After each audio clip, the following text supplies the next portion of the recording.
So, to run you through the new stuff, since you were able to finally join in, and now that I got things running, if you go to the upper left of your screen where like the select token sort of stuff is, there Yeah. should be a thing that looks like a little film strip called Sequence Manager.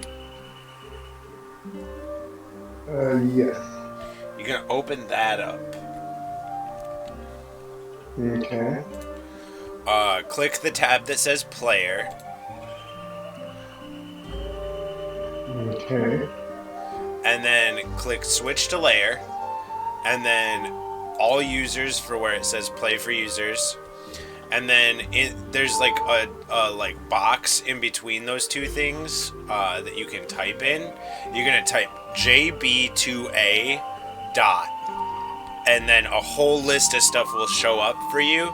If you type in various things, you'll be able to search for like whatever you want to animate. But like for example, if you type in Bardic inspiration after that, ooh, I fucked that up. Yeah, I got Bardic Inspiration. Yeah, so then now you should be able to click on the map and play that animation. Hmm.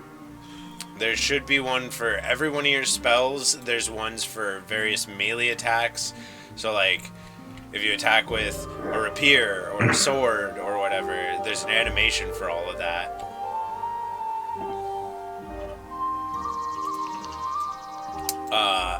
The other new thing you will probably notice, there is a clock above where all the player names are now.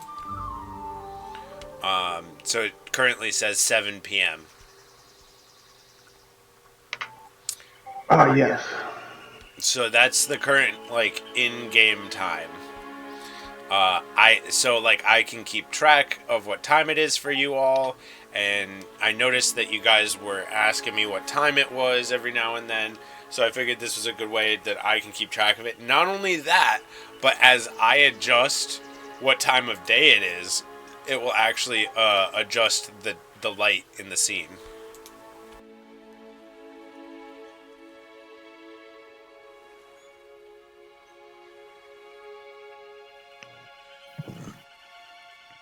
It feels good. I like.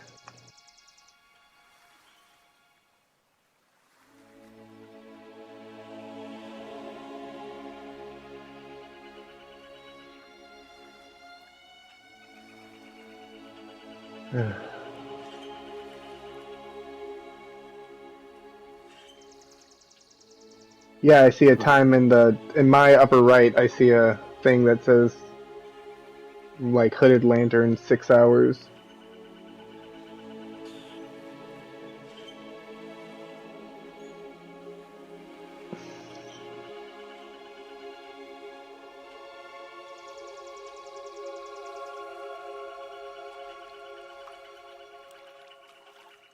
I guess we will start with a recap real quick. Uh, so last time on Of Gods and Glory Z, uh, the party had just met their new friend Mika Willowtail.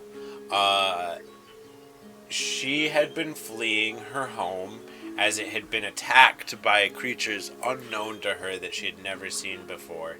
Uh, Upon getting involved, the party quickly recognized the effects of the corrupting crystals they had encountered up until this point. Um, and clearly, whatever was going on with Mika's home involved everything that they had been dealing with up until this point in the Order of the Eyes somehow. They already knew that something was going on with these tunnels after their encounter with Loxahan and the Order of the Eyes in the city of Zelk. But having seen these centipede creatures in Mika's home, Burrowton, it was very clear that they had been corrupted by the same crystals. And after looking around and finding that it seems that the majority of the Mousekin have escaped from Burrowton, uh, most of Burrowton was, however, destroyed, and the party fought, I think, only one centipede. But Yeah. as evening set in, you made your way out of the other end of the tunnels and found yourself in a cove that overlooks the northwest corner of the lake, in the middle of the Zelkin territories. These cliff faces that run just outside of Burrowton are probably unknown to the majority of the Zelkin kingdom, as probably is, Burrowton as well. I imagine the Mousekin pretty much kept to themselves.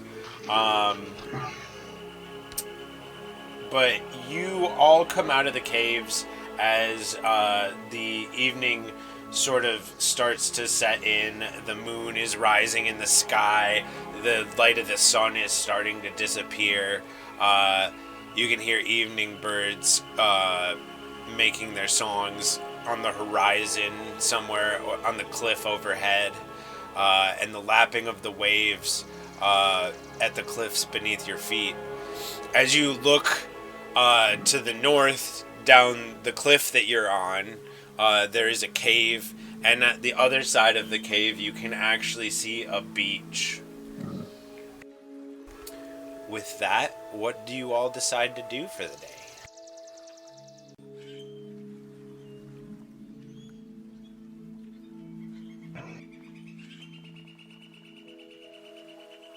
Well, it's whatever you all want to do.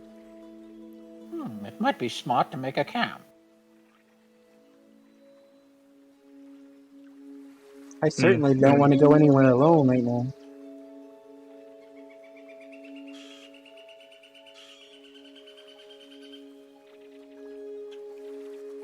Actually, if I'm remembering correctly, I think there was actually an agreement to settle down to camp at the end of last session. Because I remember bringing up the tent for it. Oh yeah, that's right. You were introducing me to all the other stuff. Yeah, to my magical blanket fort.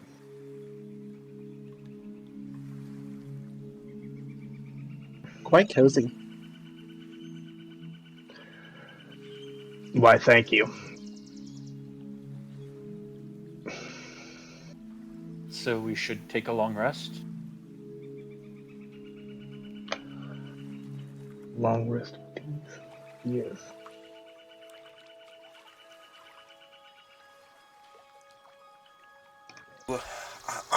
On occurs tent for the night, his safety dome, and you're able to get the benefits of excuse me, the benefits of a long rest. Forgot how to breathe for a second. I hate when that happens. Things more weird stuff.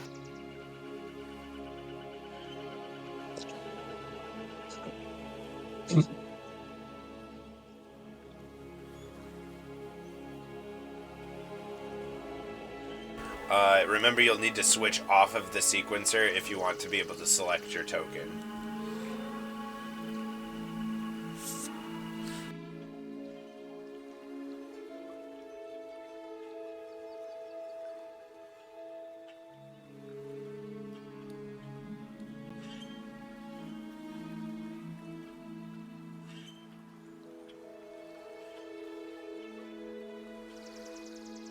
Oof.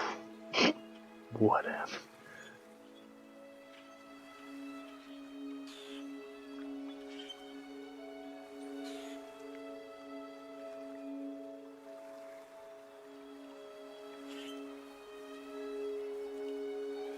By the way, did you all decide to, rest up on the cliff? Or did you make your way down to the beach, or... I think we had mentioned the beach. Yeah, because I had played the song that told the tale of the cave, and then I was like, okay, it's not really a scary cave, but it's a cave we should go through to the. And then I think we did decide to go to the beach.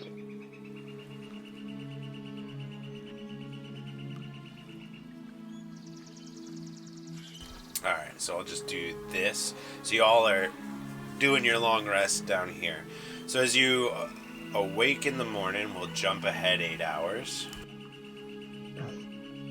And my lantern is extinguished.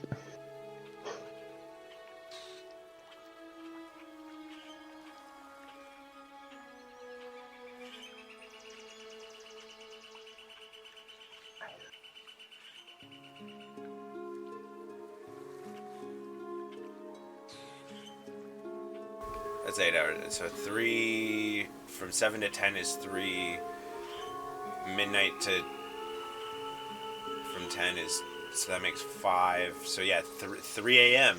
You'd all wake up at 3 a.m. after 8 hours. Should we have waited later?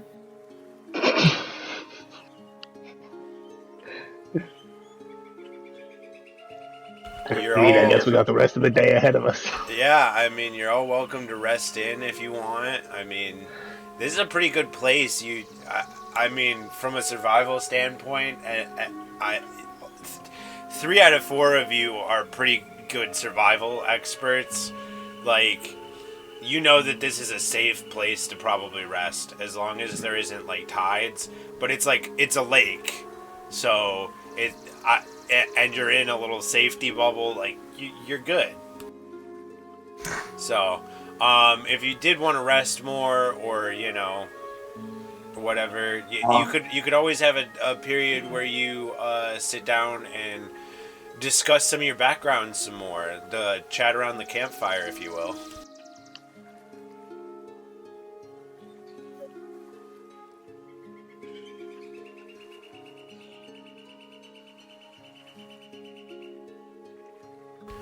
But if you all want to wake up at 3 a.m., that's good by me too. I mean, you all can be morning people.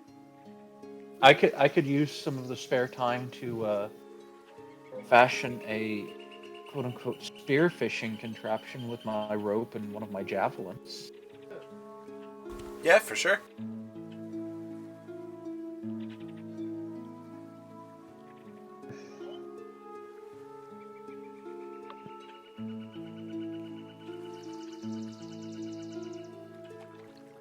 And Anakor is going to be the sitter.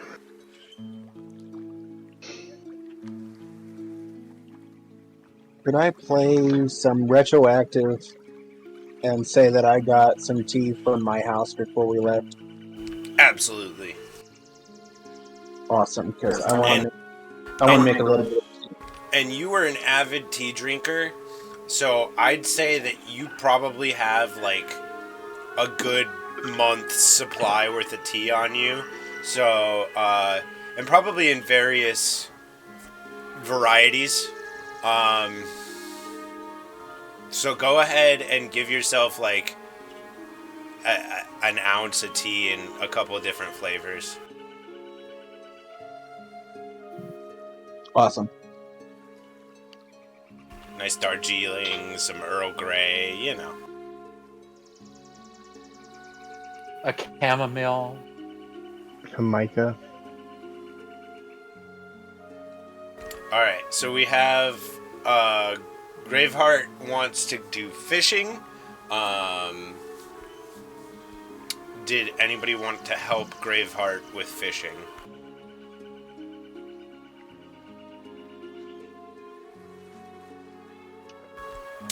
Go ahead and That involves water, and I don't think that's. I'm a big fan of fishing. Yeah, fair. You got the whole water thing, I understand. Valin, are you up to anything here?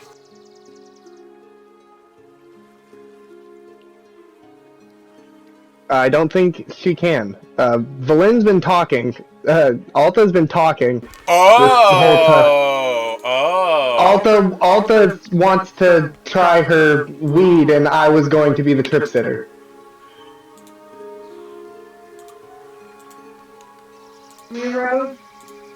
I had you muted because of last night. She was in the room with me last night. We were playing Final Fantasy XIV with Ren, so I had her muted so that she didn't echo. But Yep. anyway, So So I've you been want muted the entire time you from want your side. you want to try smoking this weed. Uh, on a cur, you would know that it's probably not a good idea to smoke it at the moment. I'd probably say we do this in a more secure location, probably someplace with a bit more of a connection to the god that you're trying to speak to, although, in my experience, that stuff just gets you in connection with Sylph. Well, it's more so that you just recently harvested it, so everything is still wet. Yeah. And Oh. it needs some time to dry. Right, then what can I do right now to get it to dry out without fear of it getting moldy? I mean, in my experience, I've baked it and then turned it into edibles. You could That's do a that. you. If you wanted to take fresh stuff and make it into something, I could definitely help you make some edibles. I am a fire-breathing dragon. Oh, that would be a lot of help. You I know a could. bunch of different ways to do this too. I can make it into butter. I can make it into oil. We can just bake it and then sprinkle it into things. I can do so many things. Would you recommend for me as a first time user to try it when we're in a more secured location? You look like a baked goods type of person. I think you'd probably do good off of a corner of a brownie or something like that. Ooh, I always like getting those treats when I could. All right. For that, I'll just we'll need butter, uh, a jar, a basin of water, and a cheesecloth.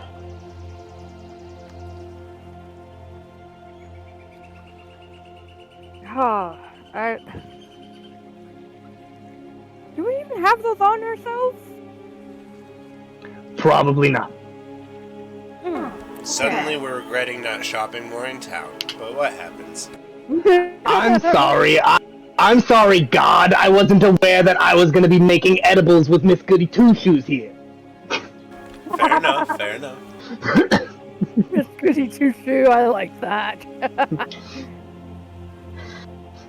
Alright, so, you We have a plan. Yeah, you do have a plan if you want to make edibles. That I would say that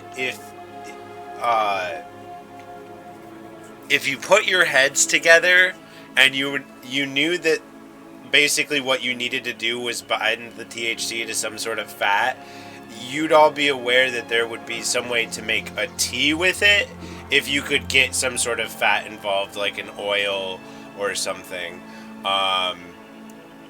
Or that you could simply garnish a cooking meat or something and essentially get what you were looking for. But The animal fat. yeah, as long as it's binding to some sort of fat, that's all it needs in order to become psychoactive for you.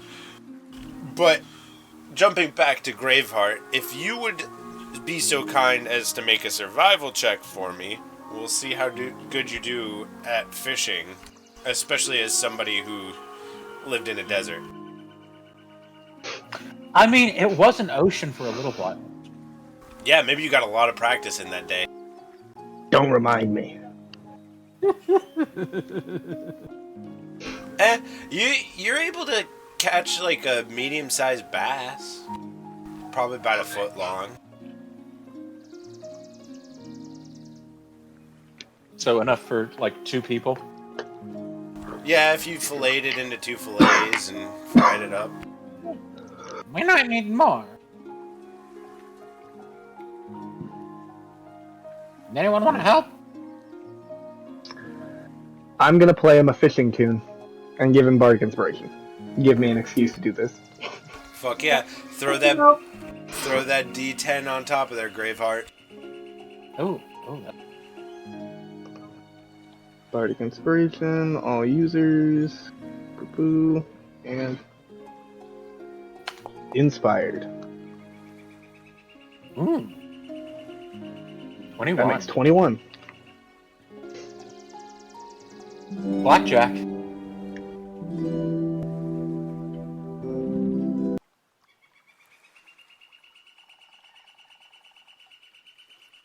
All right, with the 21, you throw the line back out right as you're like turning to help, and like Anakurs starts playing his little harp jingle, and you like immediately feel it tug, and you pull out like another equal size bass. Awesome.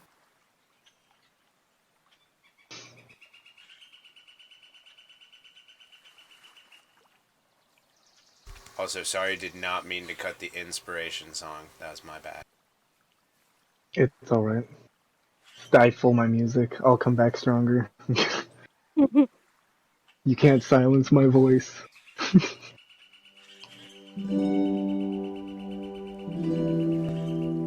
Anakurs inspiration song, everybody. Alright, so you are able to catch enough fish for everybody to have a light meal. Breakfast? I say, refixing my javelin to however I do on my back to keep it there. Sounds Who good. wants some tea? And holding a bass, or 2 bass in my other hand. Yeah, I'd like some tea as well. Cool, I'll make everybody a cup.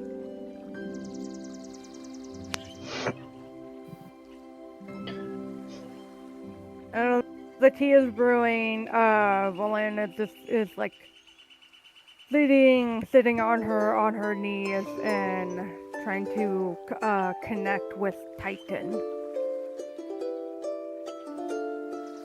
Alright, so as Graveheart pulls in this fish, Mika's brewing up some tea for everybody.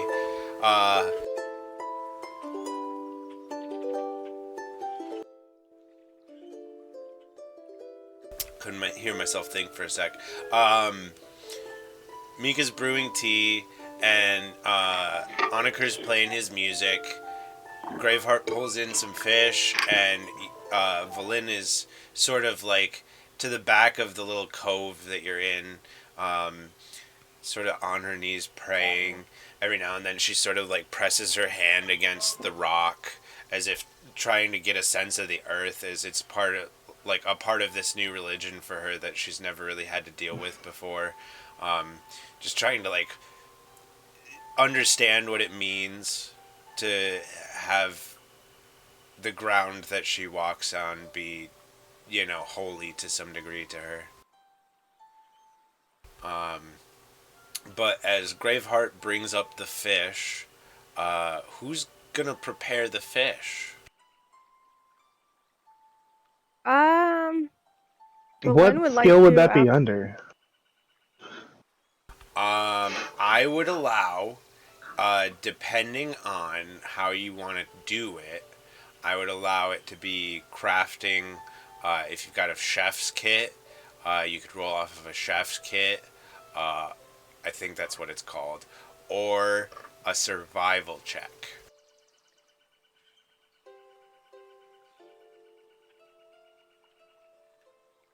But anything you're doing under the survival check is probably not going to be as fancy. Yes. Glenn, you were saying? Oh, I was saying after some time that she did some praying, she moved over back to camp to help prep the food. All right. So whoever's going to be doing the prepping, if Valin is helping, you get advantage. Valin, if you're doing the work, you'll make the roll. Somebody can help you for advantage, though. I'll help descale and help fillet the fish. Try my hand.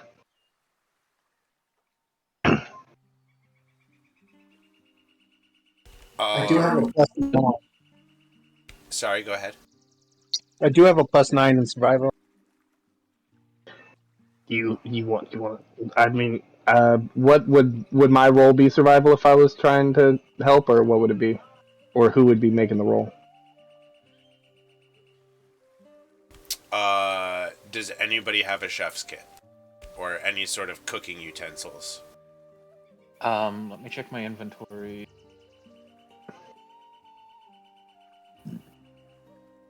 Mess kit. I've got a mess kit.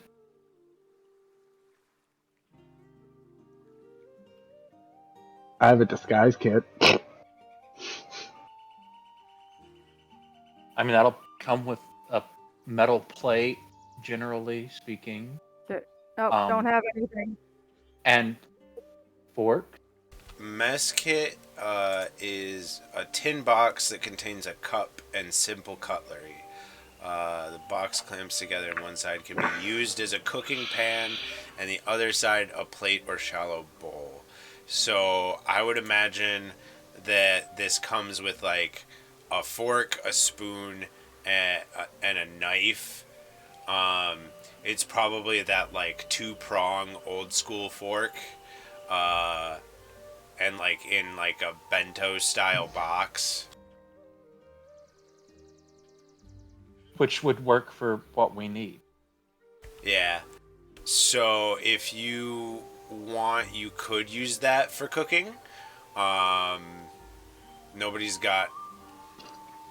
Doesn't look like anybody's got like a pot or a pan or anything. So that is a surface to cook with. Apparently, I have an iron pot. Well, that is definitely a better option. I feel like. No offense to your mess kit, but you do have the fork and stuff from the mess kit, so you'd have something to turn it while you're cooking it, which will definitely help. No mistake.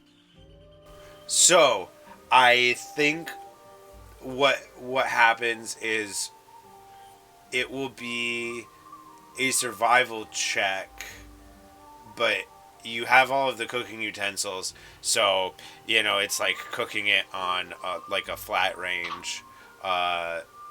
So whoever makes it, go ahead and make survival check at advantage, and role playing purposes. The other people are helping you cook. So who's got the highest survival? We know Mika's got a 9. I think Mika has the highest survival. Yeah. 14. You have a +14? I have a wisdom 14. Oh, okay. You've got a +2 to your survival from that. Actually, a +4. Nice.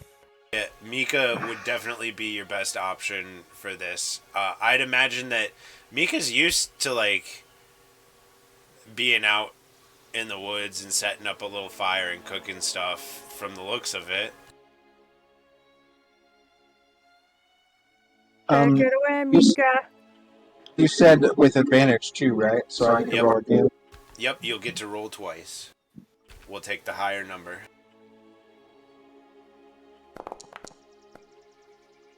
I got 16. Alright, so, Mika, like, throws these fillets in this pot, with, like, a little bit of, like, lake water after checking to make sure that it was, like, fine to consume. But actually, no, she lives nearby. She'd know that this lake is clean. This is probably where the Burrowton gets its water from, honestly.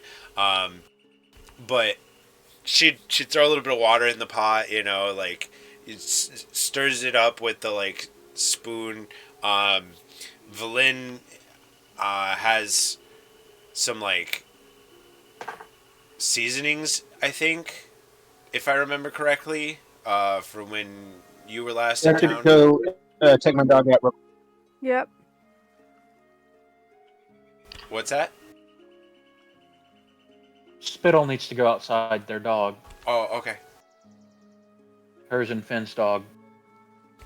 So yeah, like you're all able to like work together and cook up this little like fish stew out of what you've cobbled together.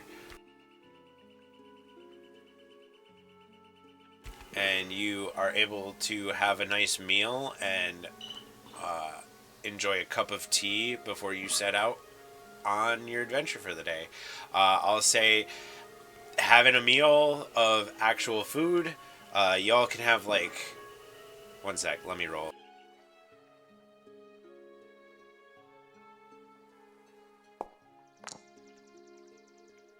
Yeah, y'all get 3 temporary HP for the day. Ooh. Nice.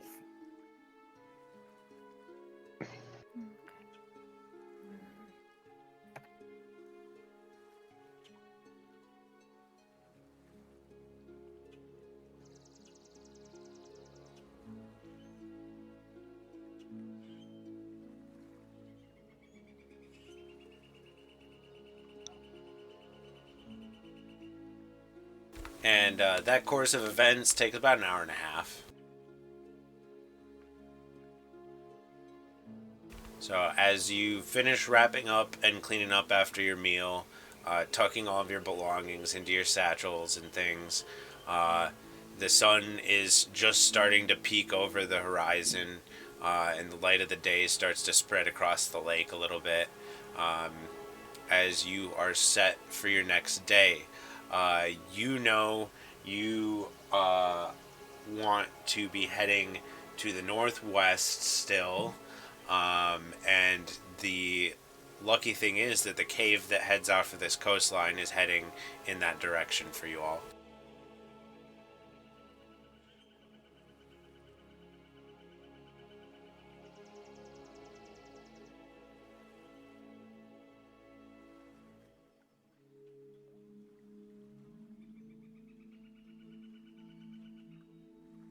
I'm back.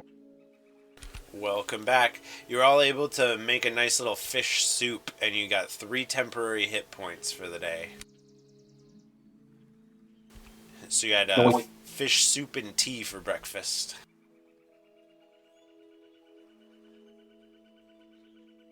And as well, I stated that as you're all able to wrap that up within about an hour and a half, it's about 4:30 a.m. as you all know, well, at least 3/4 of the party knows they need to be heading towards the northwest. If Mika is trying to search for the other mousekin, she would know that they had said that they were all heading west as well. I believe that at the end of last session, Valin communicated to Mika that there was like a volcanic field out in that direction. So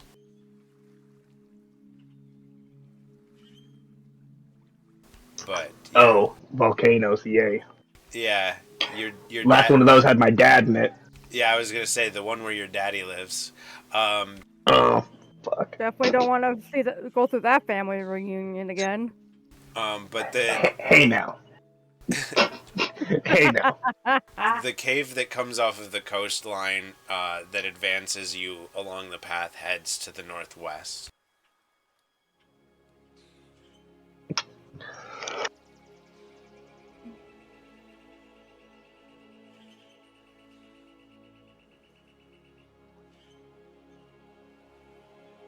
Okay.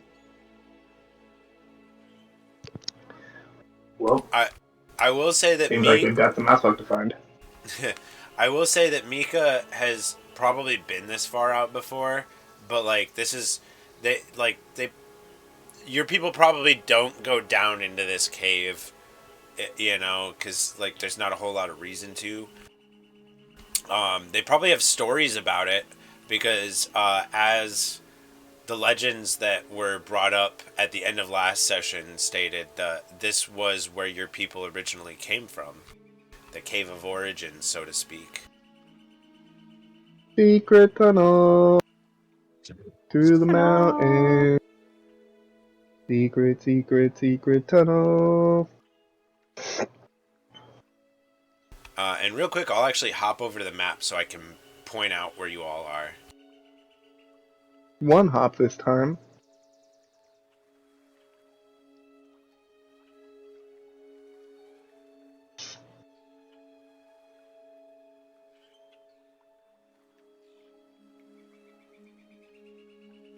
Kind of thought it'd load faster, though.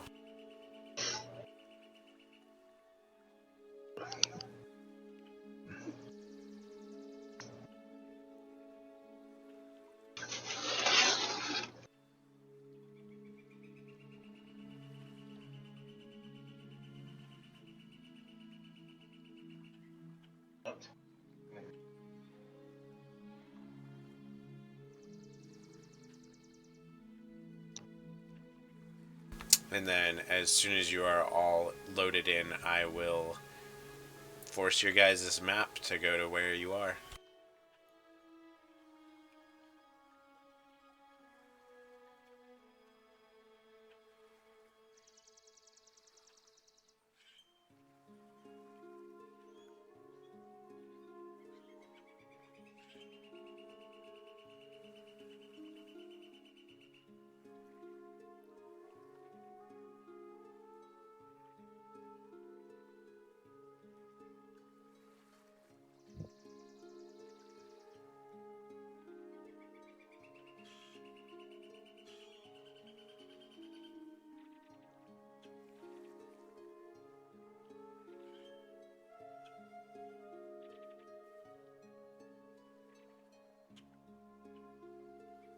Well, I'm definitely learning my technical limitations tonight. And we love you for it. I learn the technical limitations of my internet daily.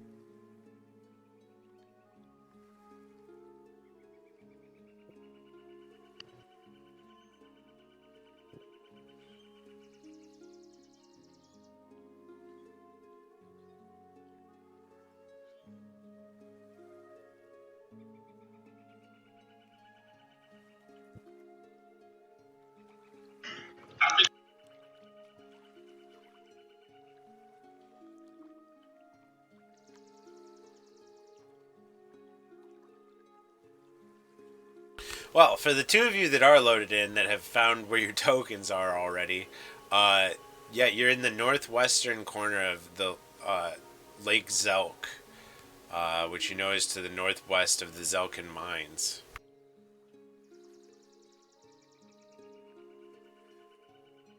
You actually were once, at least 2 out of the 4 of you were once up on the cliff that overlooked this lake, heading to the south on your way to Zelk.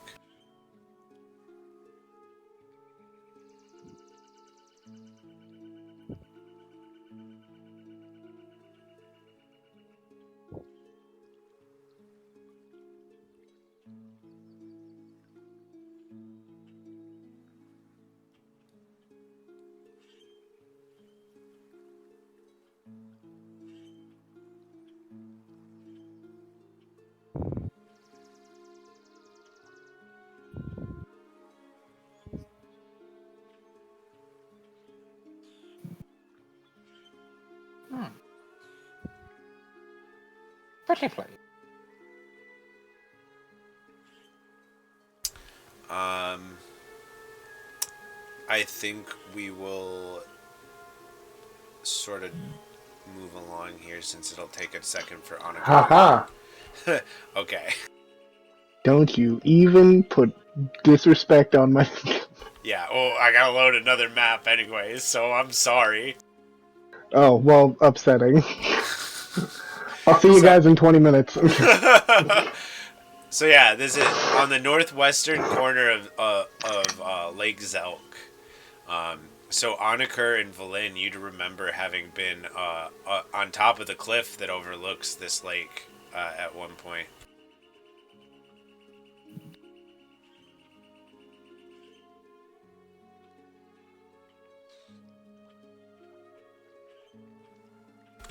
But here we go. We'll move you along to the next bit here. So heading into the quote-unquote Cave of Origins.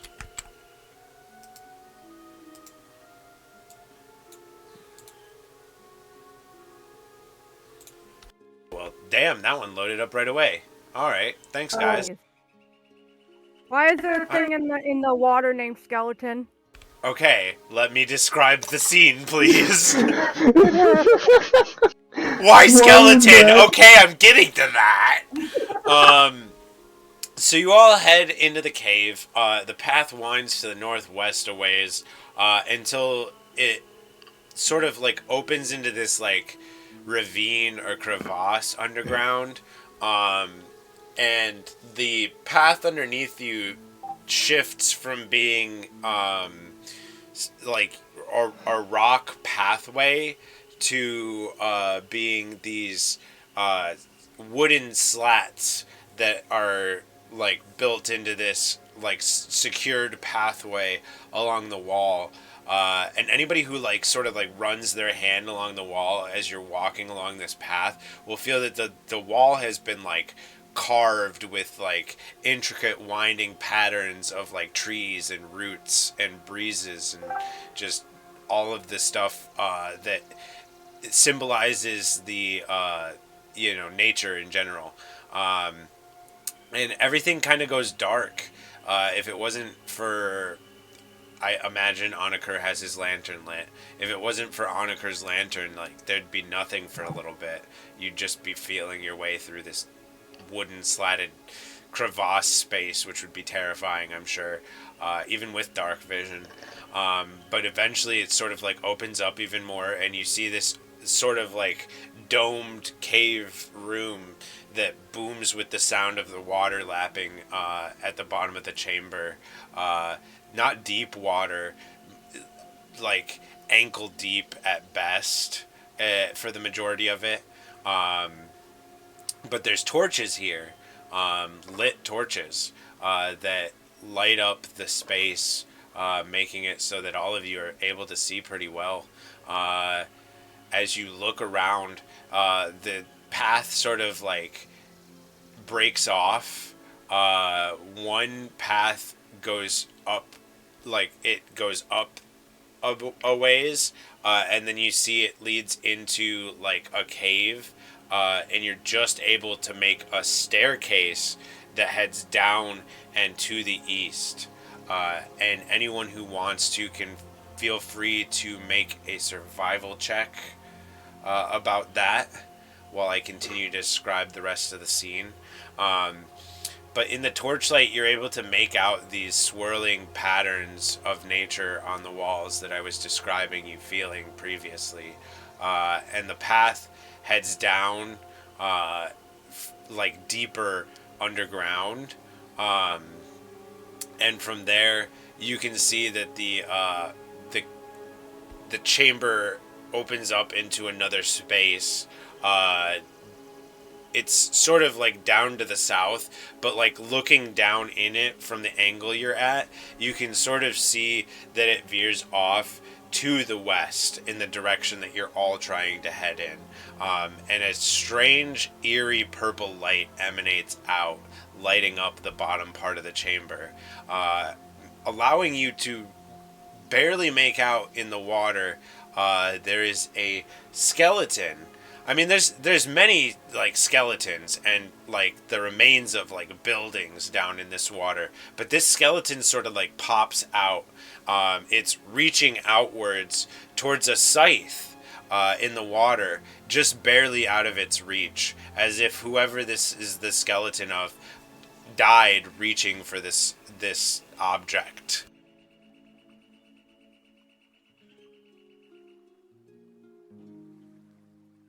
Not a fan of that. With a 27 and an 18, 18, Valin, you know the area well enough. You would imagine that the staircase to the east leads to the Zelkin mines. Mika, you don't know that the mines are there, but you saw across the lake like caves entrance to the mine. So you imagine that this path to the east leads to whatever that is. Sounds like we need to go down that way.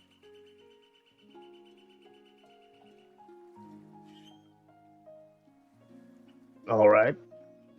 I don't like the look of those skeletons, though.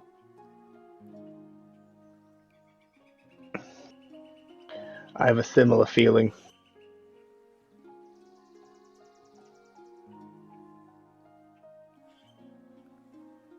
Shall we can I proceed with actually- caution? Go ahead. I was gonna ask if I could. I think I have detect magic on my character. Let me see. I should be able to see further with my dark vision.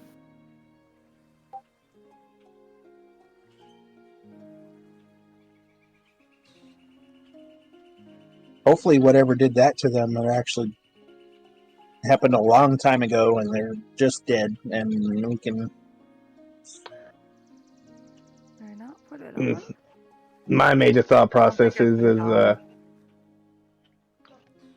if he had to have been in the water reaching for that scythe, because if this happened before and then the water ended up here, that stuff would have moved around. So that means something did that to him. Them. Unidentified corpse.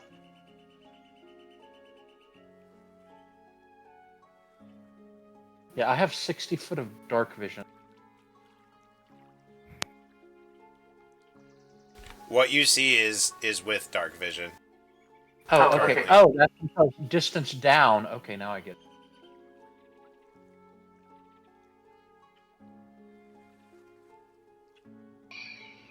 So I can see this bridge lower than me here, or the walkway lower than me? Yeah. So the path goes like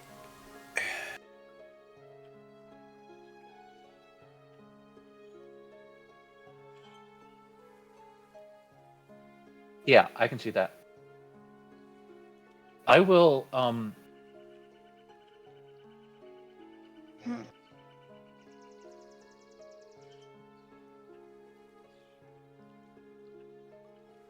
fly down to the path below.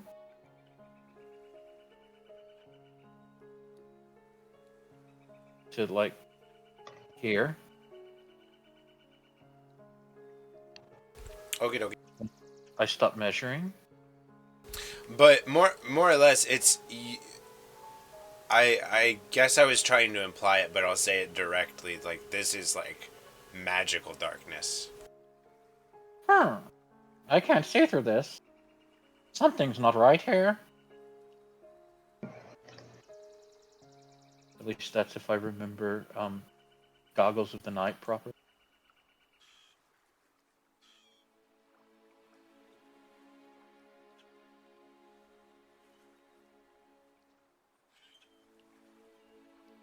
Well, with it being magical darkness,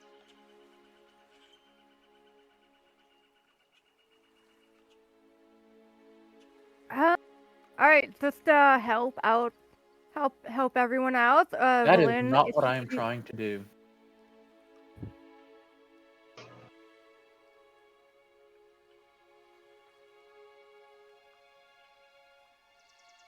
Yeah, my character sheet went to normal with the pop out.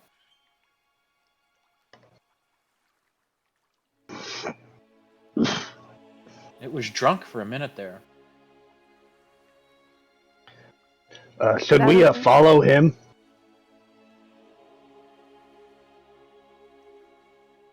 I mean, not necessarily in the same manner. I don't have wings, but Right?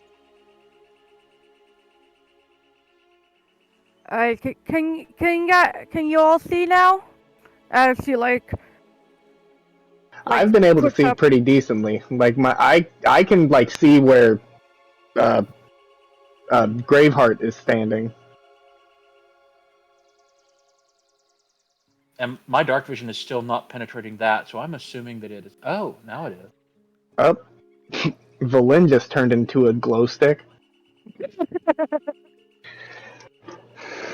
Glowy. It's Oh, that man, meme of Mario talking to that toad with the headlamp on, and the toad's headlamp is on right in his face. Like, oh, thanks. Right. What? And Valin has disappeared. Valin is What? gone. And back. Back to being glow stick. My bad all around. But yeah, I Your want to say Gucci like Mane. her light is on her sword.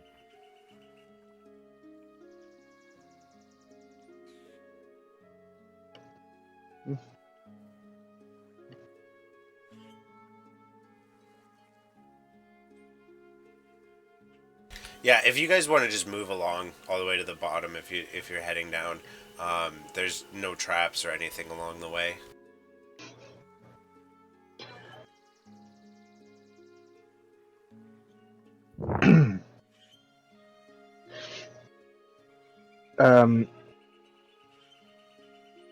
Can I summon a mage hand to go pull the scythe out of the water?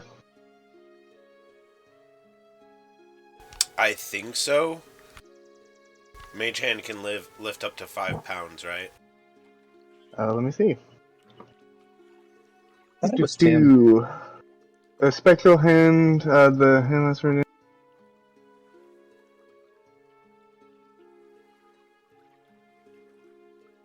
10 pounds. That works. Yeah, you can use mage hand to pull it out. Alright, I will summon my mage hand. Does that have a visual? While I don't know. while Check. he is doing that,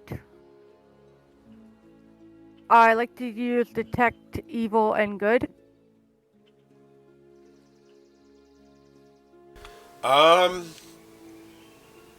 So you cast detect evil and good, and this whole space is like a fucking flashbang goes off.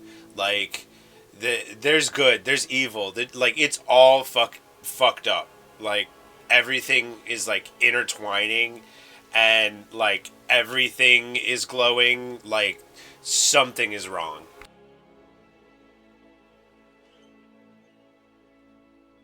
Alright, whatever you guys do, be very careful. Let's just say this cave is giving me mixed messages. I That's can't interesting. summon a mage hand. I don't have create new actors permission. You wait, what? I cast Mage Hand Legacy, and when I press summon, because I can place the Mage Hand, it says I have to have create new actors permissions in order to summon directly from the compendium. Okay, one sec. I think I know how to fix that. Squee! Squee! Who wants to do a cannonball? Not on your life. Unless your guys' lives is on the line. So don't put your lives on the line near water. Sorry, I meant to say that out of character. Same. Except I like lakes. Lakes are alright as long as it's not dirty water. Oh, then don't swim in some of the Minnesotan lakes. I mean, the lake that we went to, the one time that I went to a lake in Texas, I couldn't see into the water, and it was nightmares.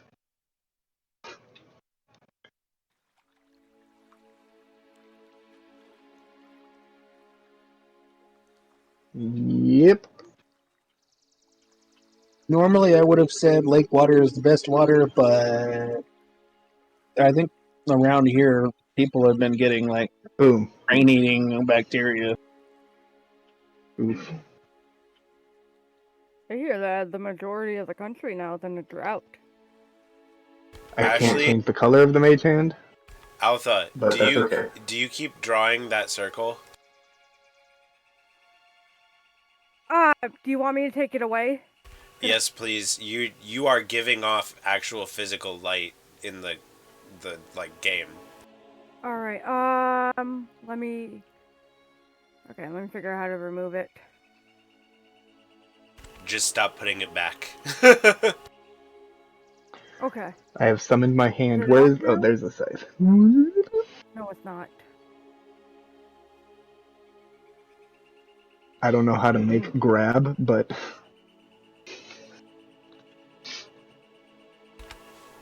Just move the hand back to wherever you want to bring the scythe. over here.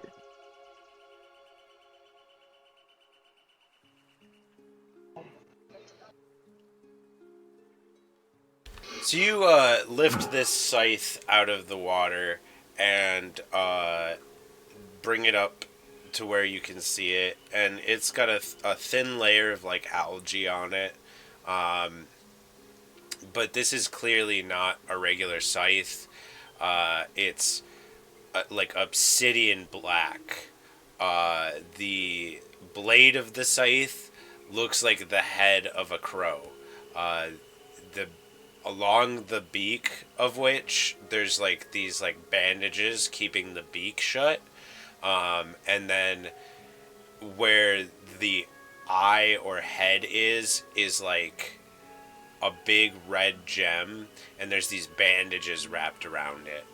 But out of the back of the blade, there's all of these black feathers protruding out, layered.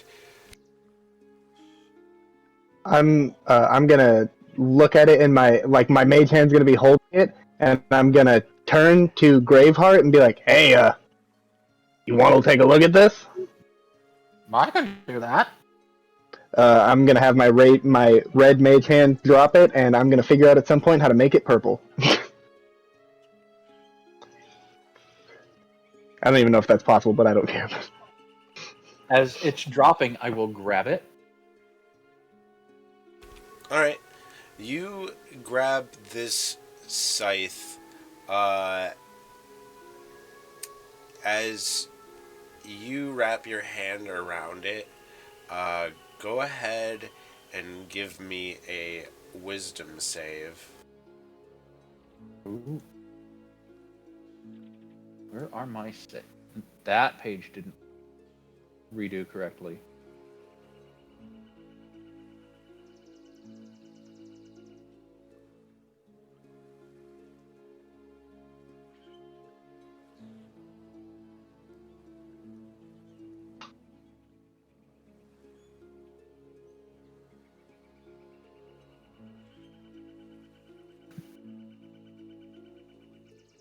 I am Gonna trying be to find where sending my you a saves are. weapon that.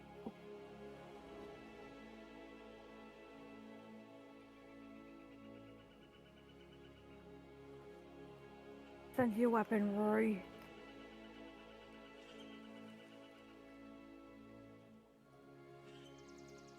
What are you trying to find? My saves. Fenrir Claw. It's in the upper right. It's right underneath your 6 stats in the upper right. Okay, that's why this page is messed up in the pop out.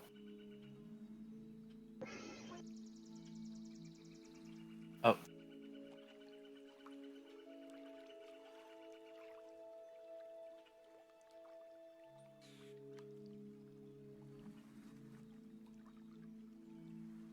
Oh, and it looks like Valin is also giving you one of her Fenrir Claw Katars.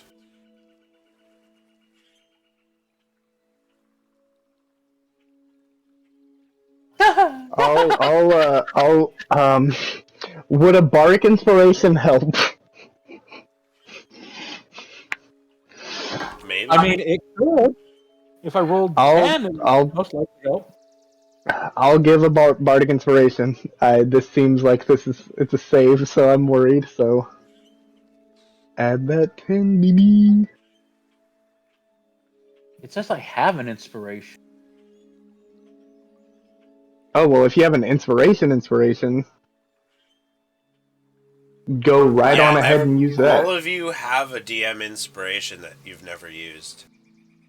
Oh. Then I will roll that first. Alright, Okay. so that's an advantage. Okay. So I get a second roll, which will tell me whether or not it's... And then you still have Or bardic inspiration on top of it. is the DM inspiration always at advantage? Making sure I'm not. Yeah, but you can use it to re-roll anything once. Okay, so it gives you advantage. That is way better.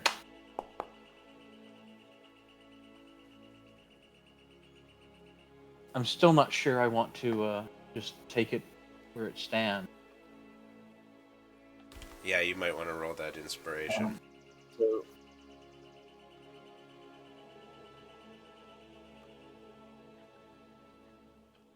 Roll that d10. Are you?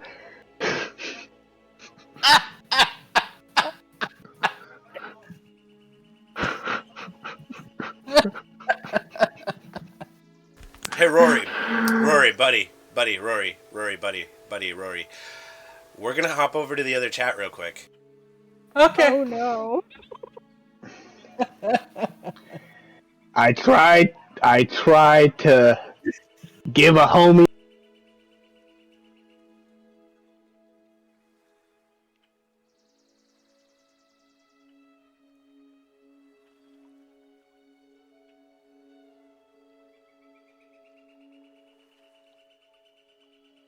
a conversation with the thing attached to it.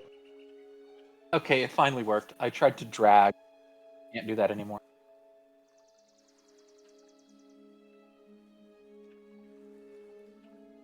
And as soon as you grab it out of the air, like you feel like like something immediately invades your veins, like venom style, like inky black tendrils working their way through your body.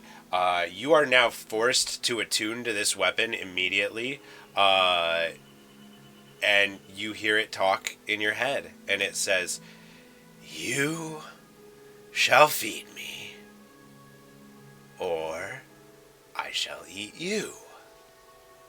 Deal with it."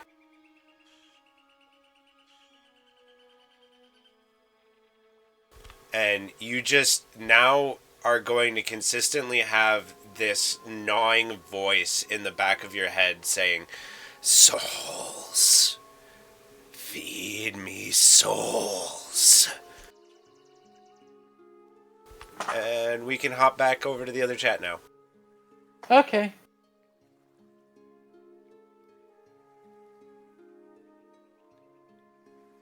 Alright, so you all watch as Graveheart grabs this scythe out of the air, and he like his eyes kind of go blank for a second, and then he's like comes back to. What was that? My voice.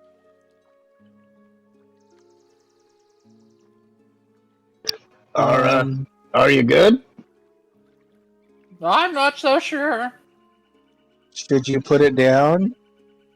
How many fingers am I holding up? Who's the president? Don't President. answer. I'll DM you how many fingers I'm holding up.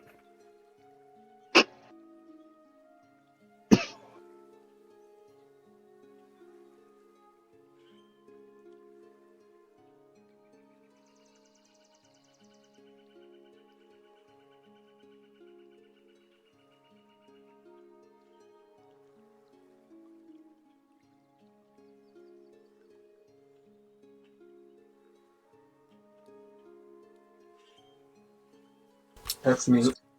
So here's what the scythe looked like.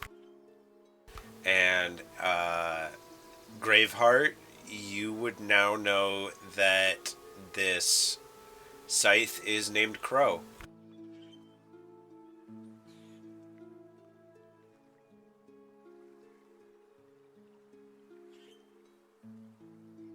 Well, Crow's a bitch.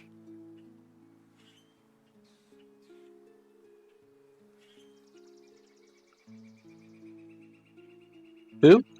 Are you okay? Are you seeing any hallucinations or is any No. is any I think this weapon's cursed. That probably Should hurt. you put it down?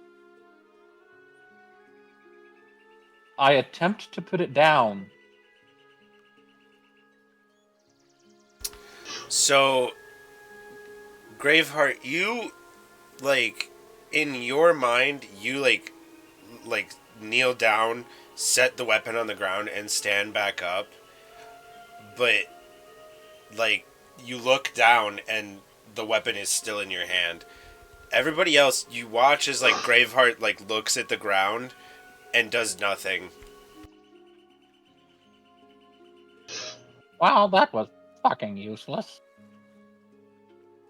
Huh. Well, You haven't even seen the best part yet. Does anyone have like a piece of cloth? Maybe we can wrap that around. a How are we gonna cloth? pry it out of my hand? A cloth? Some parts of it. Oh wait, I got a blanket in my bag. Yeah, but I can't get rid of it. Here's my idea.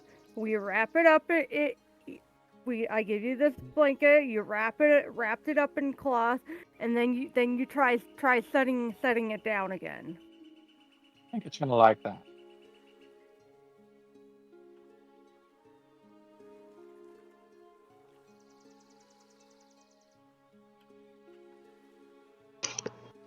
I think he may just have scythe hands for a while. Unless you have a way to remove curses. Edward Scythe hands? Let's see. That sounds like an unfortunate dude with that. Oh, it's a legend about a mouse who had scythes for hands. His name was Edward. How did they pee? I don't know. That wasn't in the story. I think that's where those kind of stories fall apart, don't you? They never think about the semantics. Yes, not. Isn't that guy a word thing?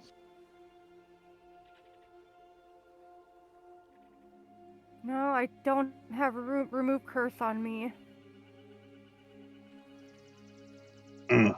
That's Well, what I'm going to fix later tonight. Yes, I think that is a problem for future us. As long as his body is not taking any physical damage, and are you well enough to continue going? Are you okay with being friends with that scythe, even though you said it's a dick? I mean, we'll do what we gotta do. And I will say this, I owe you one now, because I'm gonna blame myself for this. I did just give you a weapon that I pulled out of the water, and in my experience, the water only contains evil things, so I should have known better. I apologize. I mean, I was going for it anyway. Is my detect good and evil still active? And if it is, can I detect what the weapon is? You know, it's hard for you to really get a read on anything in the room, but as the scythe is, like, held up in front of your eyes right now, and you, like, squint, you're able to detect, yeah, that's evil. Well, then, like, to jump back a little bit and like, has her, like, thorn, not exactly pointed at the site, but a little bit drawn at it. It's like, yep, that site is evil. We need to get rid of that as soon as possible. All right, sounds like a plan. But for the time being, I think we've got a group of mouse folk that we're trying to locate. Is that correct? Well, I certainly hope so.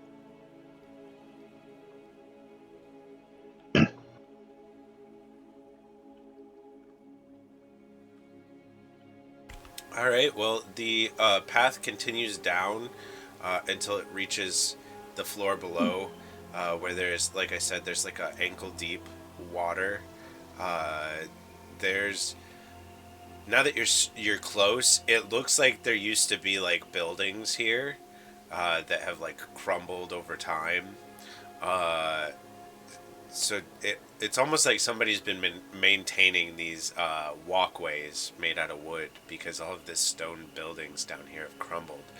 Uh, Looking through the opening to the south that heads out further west, uh, you can see through a small tunnel a series of raised islands as the water sort of gets deeper out.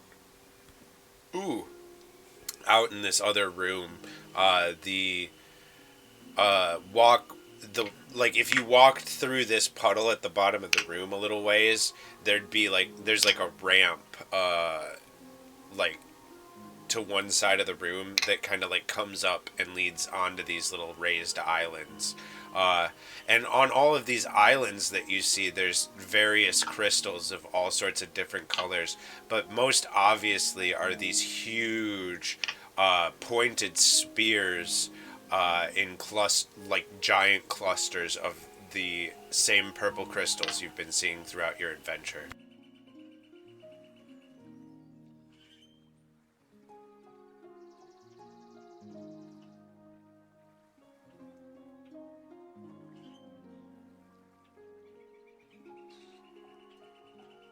Don't like the look of this place. It's a bit sharp.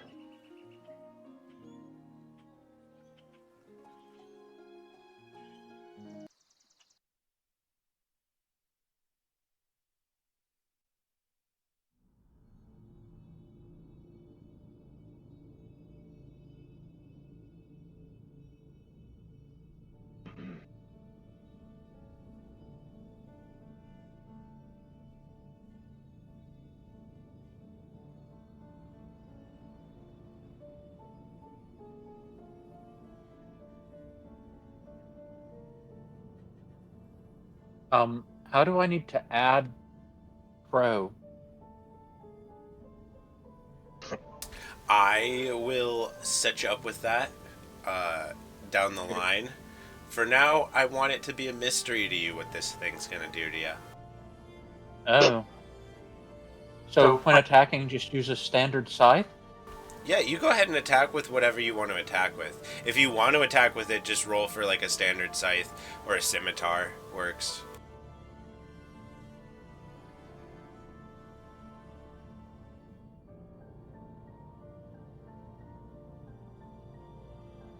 I'll put it in your inventory after session.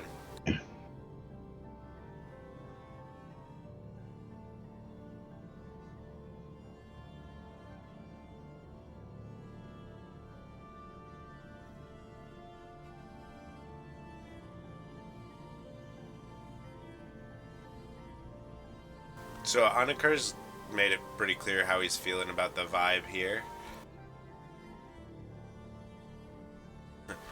Are you all just sort of like standing here, like looking into this other room,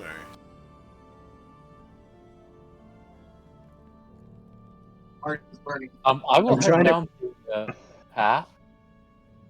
I'm trying to figure out if I could walk through it or not, or if it would be over my head. The water? Yeah. Yeah, you'd be fine. You're 3 feet tall. It's probably about a foot deep water, so you still got 2 feet on it.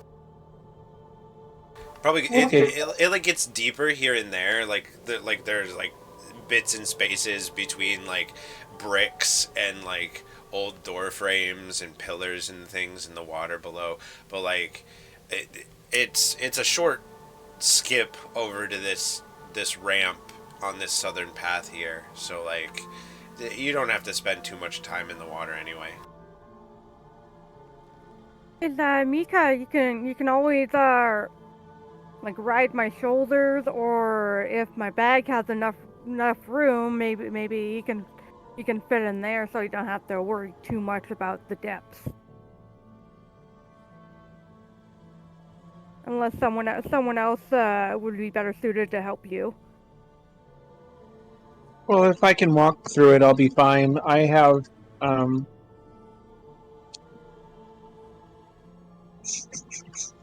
I got air bubble if I needed to swim, so.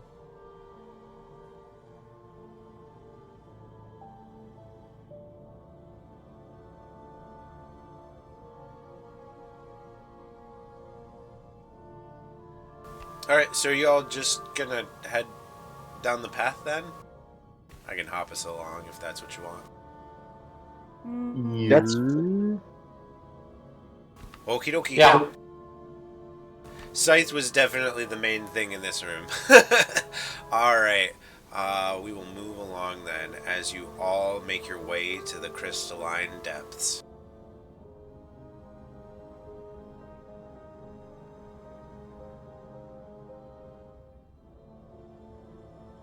Oh, gosh, one sec. I gotta fix something. That's okay.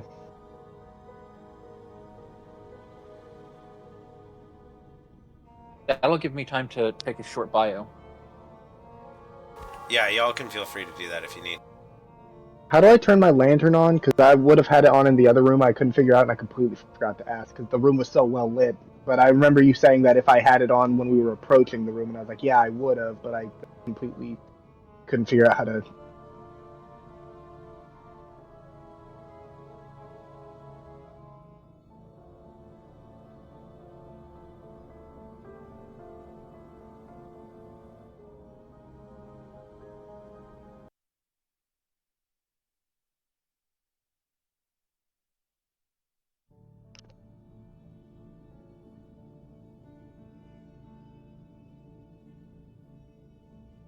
Just you. I'm good. How do I turn my hooded lantern on? Because I definitely done that, but I haven't. I would have when we were in the previous room because you had mentioned me doing that.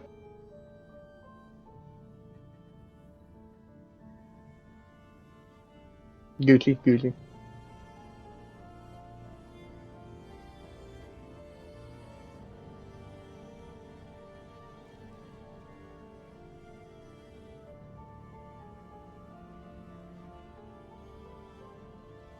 Yes.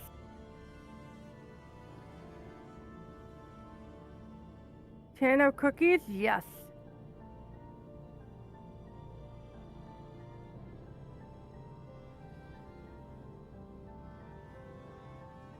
It looks like a tin of cookies that in reality is probably just a bunch of sewing stuff inside.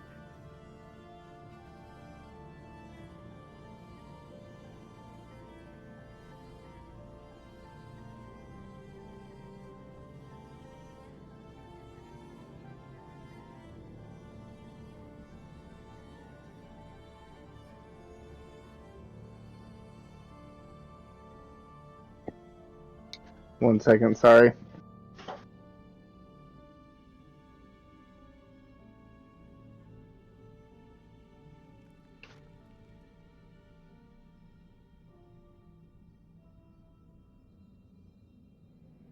I misclicked something and I'm loading again.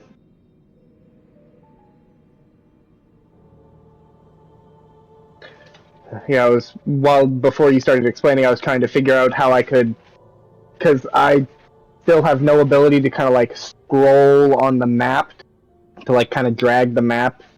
So like the top part where the tin of cookies was unless I zoomed out, it was out of frame for me. And so when I was trying to figure out how I could just scroll up to it, I accidentally clicked the map thing and it's now loading map. It's okay. I just do these things to myself.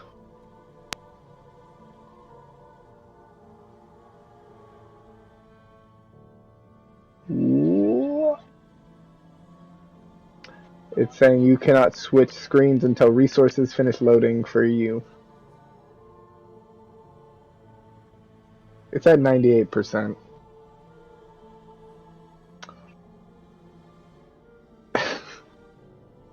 It's just so massive. I don't know if I can take it. Big. I didn't. It was not supposed to mean that take them that way. You said it. You guys thought it. I'm innocent. Are you? Are you truly innocent? No. That's what I figured.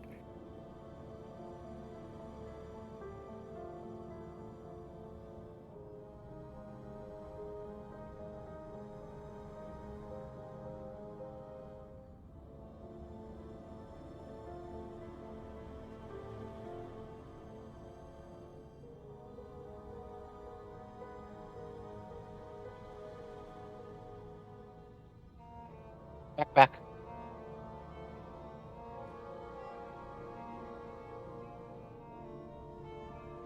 Were you able to make it back to where we are on Occur? No, it's still loading map. You're good. You're good.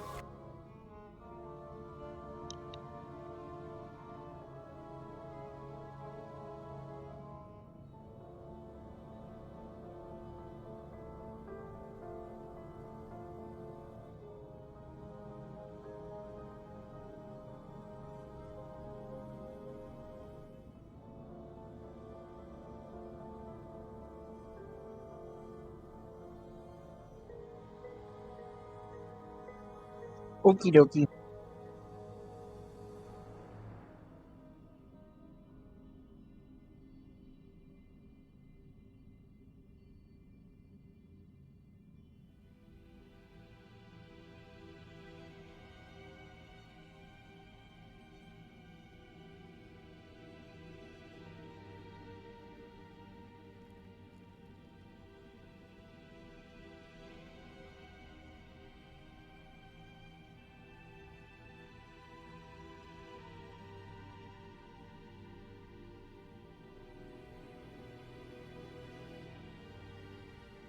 About with Rose the other couple days ago. What would you guys think about an in person holiday dinner slash get together?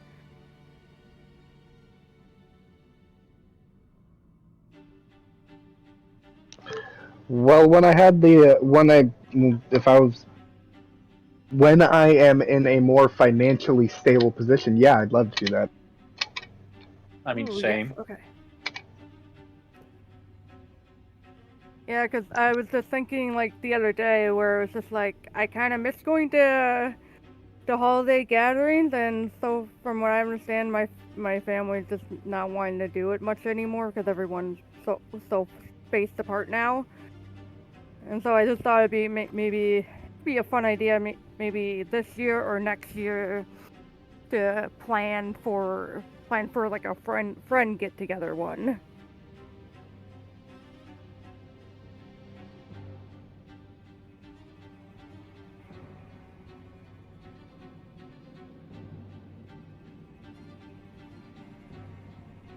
Make it back yet?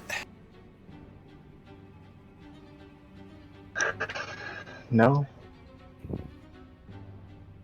not at all.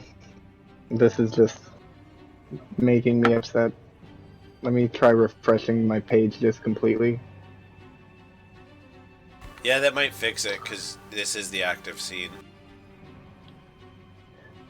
In other not connected news, I got my Nerf replica of the Ace of Spades today.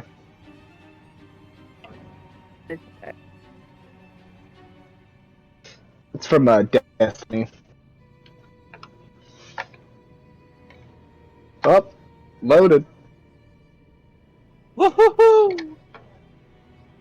Now I'm Tigger. Sorry about that technical difficulties and all that.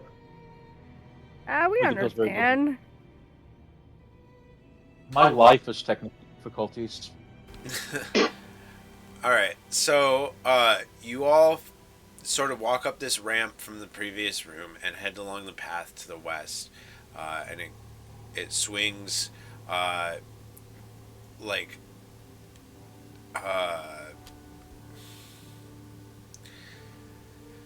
It keeps swinging like north and then west and then north and then west, and you're slowly carving this path in the direction that you were looking to head originally. As you look across this room,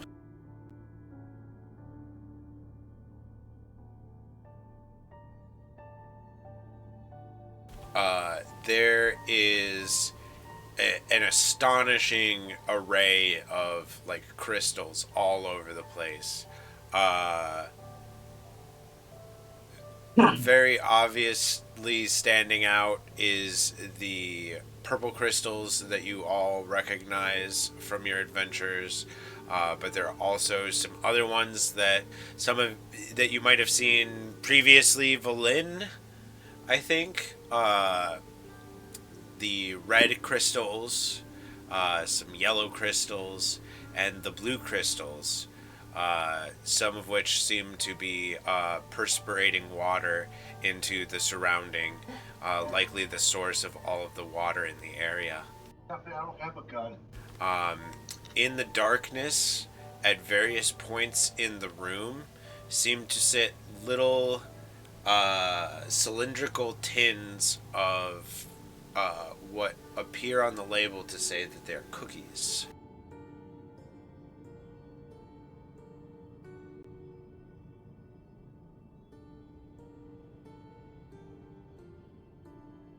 Hey, biscuit. Who would leave a tin of cookies out here? Because whoever did is this not a. She like whispers under her breath. Definitely not smart. I have Hypnos. My owl boy just sitting on my head.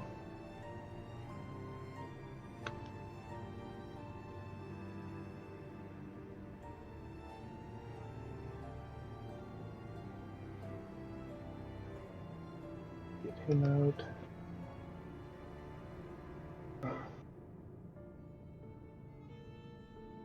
Buddy, does this There you even look familiar to you? Some of these things here. You're asking Buddy? Yes. You're just holding him? I like to imagine that he is like wrapped around my shoulders. He's like squirming if you've got him out right now. Like he's trying to get away like a cat when you bring him outside.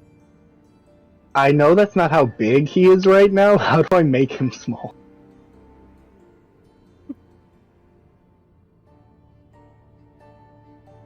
My default for summoning him is big. If he's squirming around on my shoulders, I would say he's like poking his head out of the backpack or something. Yeah, it looks like he's like trying to get to the ground.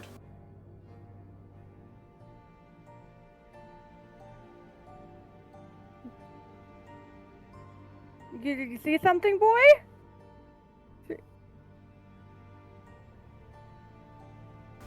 Yeah, Buddy just makes his normally gurgly noises, but like excited and like squirms trying to get to the ground.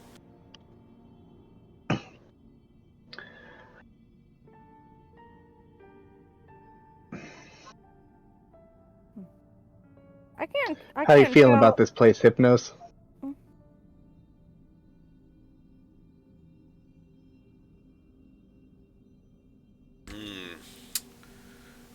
It seems like whatever these purple crystals are, they seem to corrupt the surrounding silicates and such.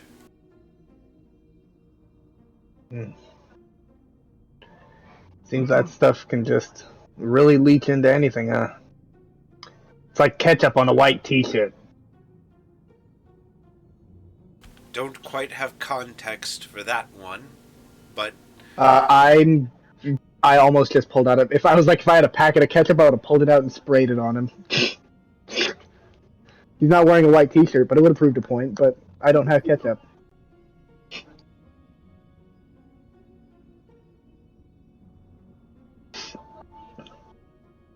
It's all right. It's a pretty sticky substance that just stains anything it touches if it's white. Mm. Tastes good on sandwiches. I wander up to one of the glowing yellow crystals, and being that I am a Corvid, get nosy, touch it. It feels warm to the touch.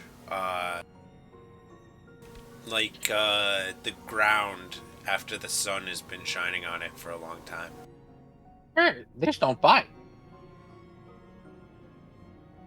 Valen sets Buddy onto the ground, and she like keeps within a foot of him. He starts like gobbling up crystals off of the ground. Before he can gobble up one of the yellow ones, I want to try to break it off. All right, go ahead and give me an athletics check. Strength contest against Buddy. More like can See how he, fast you can get it. well can he break off a piece of this crystal? Piece of that Kit Kat bar. Give me a break. Give me a break. Break me off a piece of that cave crystal wall. Oh. Yeah, no. You go and try to like crack this crystal. You like leverage it with all of your weapons and everything you have at your disposal, and you're like pushing against it and stuff. And this large, bright crystal on the ground does not give for you at all. In any way, shape, or form. I'll find a smaller one and try it again. I mean, there's little pieces of them like all over the ground. Some of them are, like loose. But like these big ones are like in the very rock that you're sort of like walking on at the moment. I'd say the floor is probably this like smooth limestone, worn by like water dripping from the ceiling and everything, and the crystals seem to like protrude out from the floor. Then I will find one. Is there a loose one that's glowing? Yeah, I mean, the majority of the crystals in here seem to glow. There, here and there's some green ones that aren't glowing. There's some, like, quartz crystals, various other kinds of normal crystals here and there. Nothing, like, of crazy quality that jumps out at the eye or anything, but...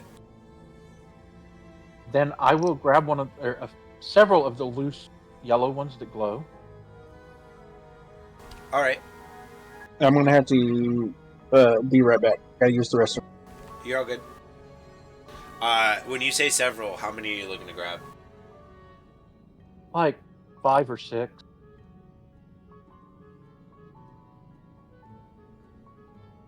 If I can.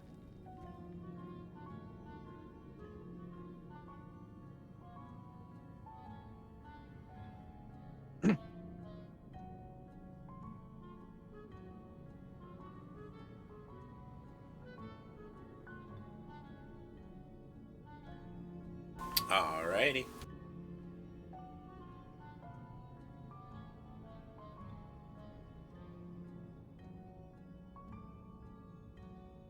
So, Mika's sort of new to all of this, like, crystalline nonsense. What's Mika think about this place? I think she's BRB. Oh. To the bathroom. I thought that was, Daniel.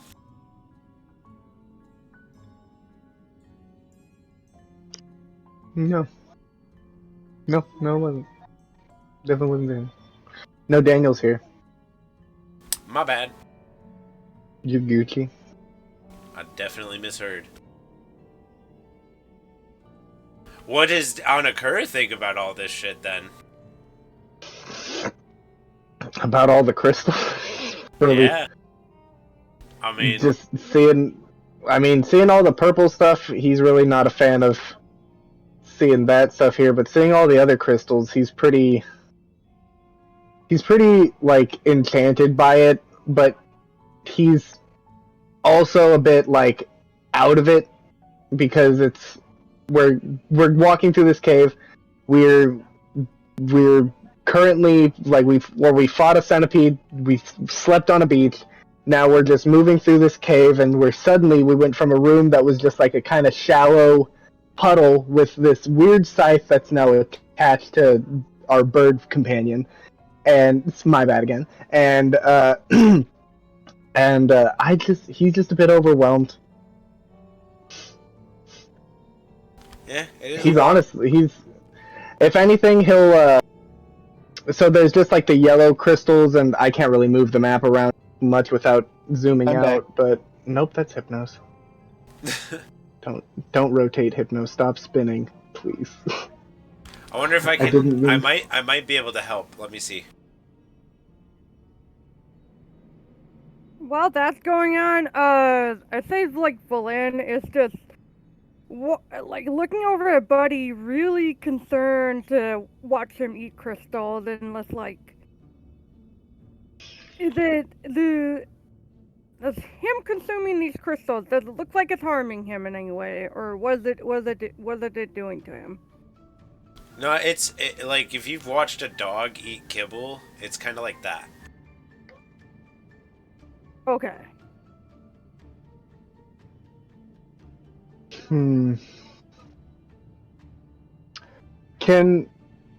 So from what I'm kind of seeing from the map, are those tins of cookies near the bodies of water? Like, are they near the water? Can I like? I've a passive investigation of 19, but I will roll if necessary. There's a few different tins of cookies scattered across the room. I'm sure it's harder for you to make out with your vision being what it is.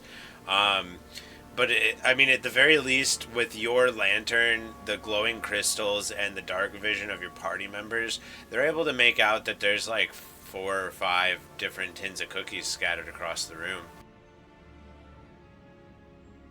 But like their positioning is near the bodies of water, like is near the water.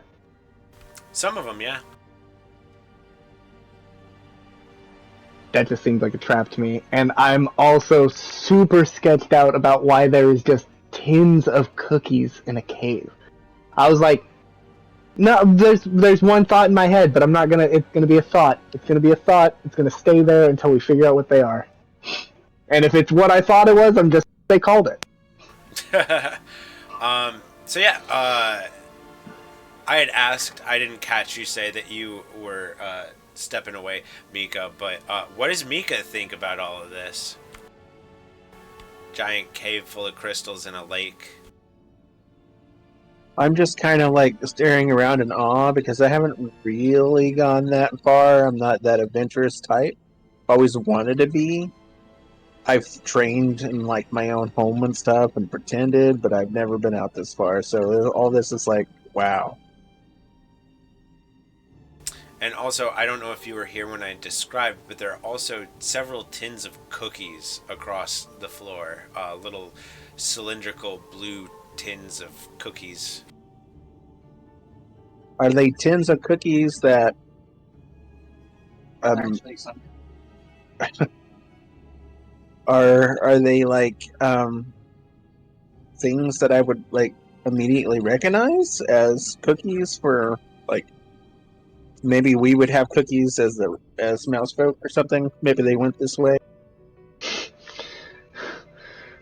I mean, they look. They're pretty obviously They're pretty obviously cookies from just looking at them. But yeah, I mean, like, you've had cookies like this before, probably. You know, like it could have been from mice. Who would leave perfectly good cookies just laying here? There's something that's weird. Agreed.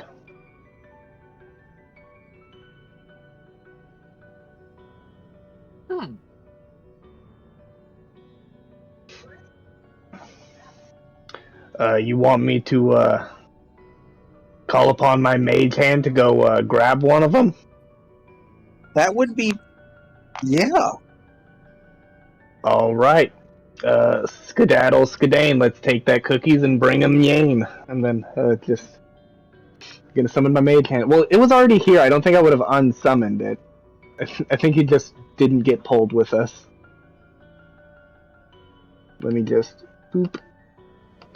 Actors. Mage. So you you bring your mage hand out, grab the nearest tin of cookies, and bring it to you all. And your mage hand sort of like brings it as steadily as it can, but it sort of shakes it along the way, and you hear the shunk of like cookies inside.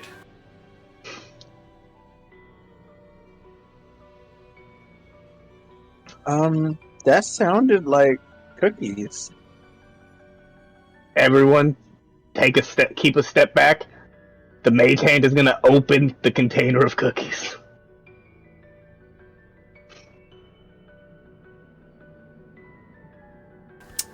So you have your mage hand try and open it. Yeah, it's able to open containers and empty the contents. It seems to be stuck. Ah, shit. Don't like that. Don't like that at all. Well, I guess it's my turn to touch sketchy shit. I'm gonna walk up and I'm gonna try to open the container of cookies. All right. As you put your hands on the tin, you immediately can tell something is wrong. It does not feel like tin. It feels like slimy. And in fact, as soon as your hands make contact with this thing, like they do not come free, and then the mimic starts to show its true form as it attacks you. I knew it! I knew it! I knew it! Damn it! Why's it gotta be mimic cookies?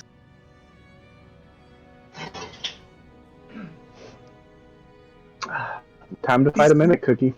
These aren't our grandmother's cookies, so no.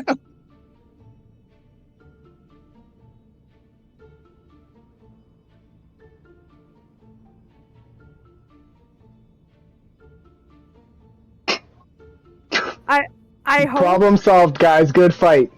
High fives all around. I hope when the mimics die, I hope there's actual cookies inside of them. You? You're gonna eat organ cookies? Yes, if they're cookies and if they're edible, they're not gonna harm me. Yes, Yes! I will eat them. Yes! Oh man. Maybe there'll be a future delicacy of the Church of Titan. Oh no. Gather around, everyone. We're going to brutally murder this mimic and eat its entrails. Yum yum yum. In praying thanks to Titan for providing us this bountiful and delicious food. What if each of its organs is just a different cookie? What if there was one organ that was literally fuck brain, come on. An edible cookie. It's like Delicious in Dungeon, if anybody's ever seen that. I love that. Oh my god, yes, that series is great.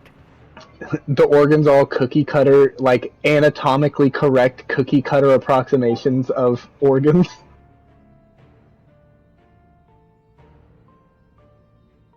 Oh, it has needles! It has sewing needles! It flies!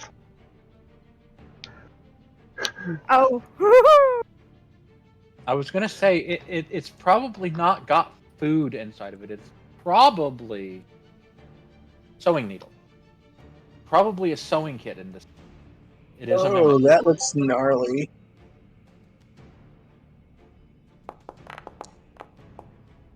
Where's my initiative?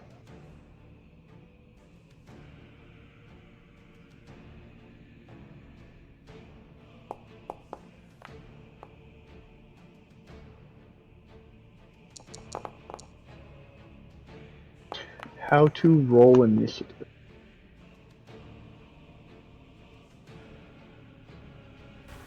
You can do it from your character Oh, sheet. It's there it in the upper right of your portrait, or you can do it from the encounter table.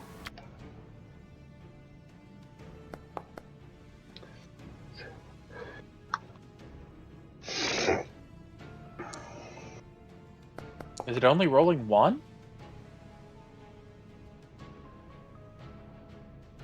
It only rolled one die for me. I'll remember 17 in case that's the highest.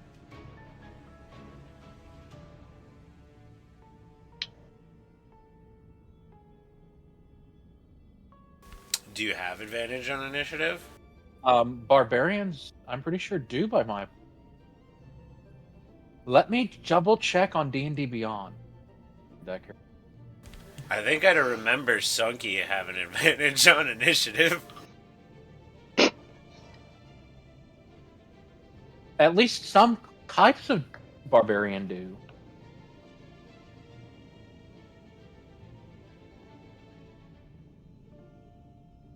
I'm double checking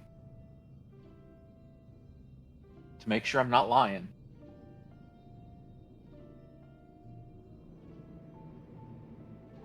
Yeah, I have advantage on initiative. Okay. It still didn't roll the second.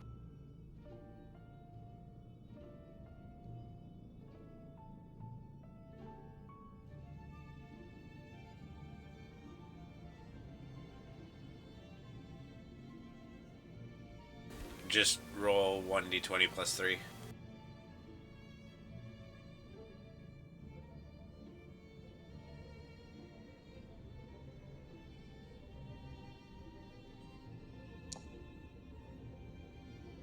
Oh. 22. I hit enter instead of plus on my number pad.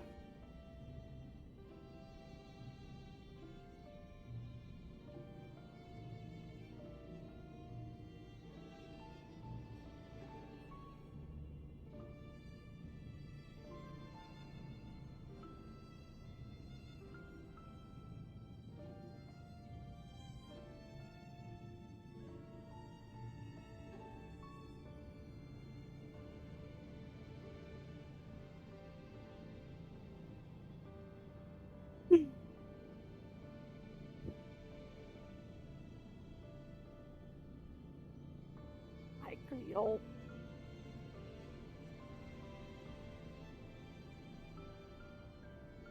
The fuck is a pseudopod?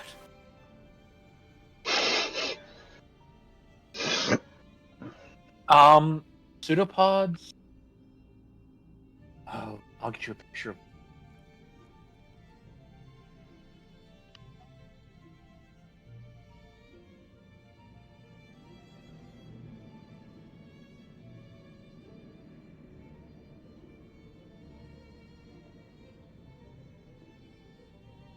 Jellies. They're a pseudopod.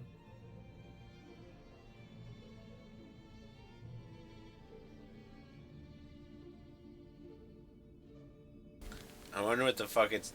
Huh. Its tongue? Maybe. I don't want to Yeah, know what it. I want to. What's this thing attacking me with?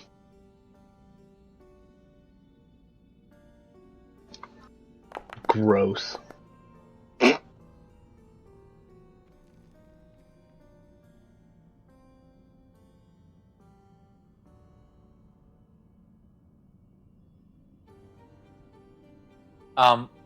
Clams also have a pseudopod appendage. Yeah, it's probably the muscly tongue. But basically puddings, jellies, and oozes are pseudopod creatures.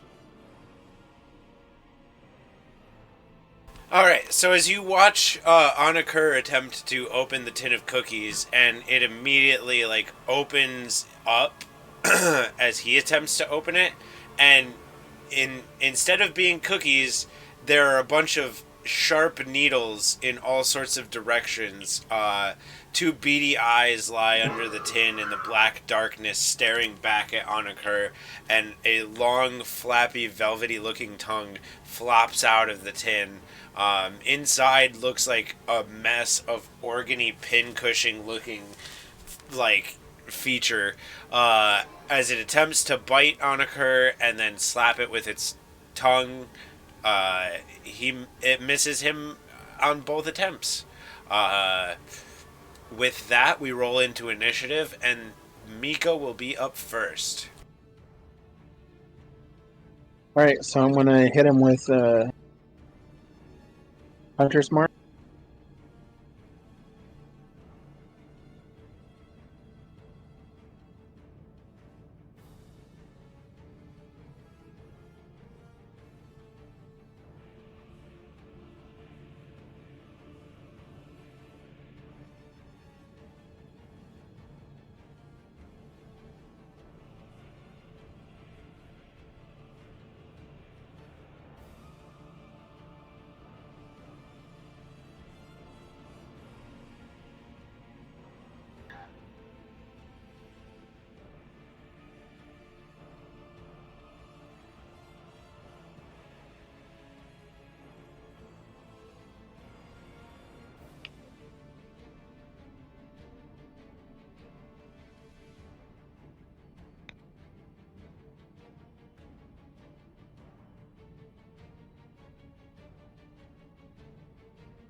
And then I'm gonna attack him with my sword.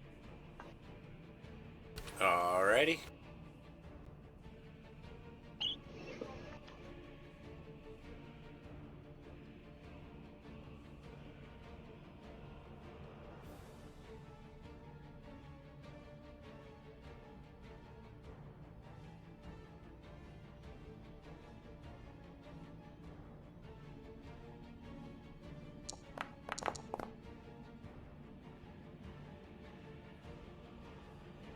That hits.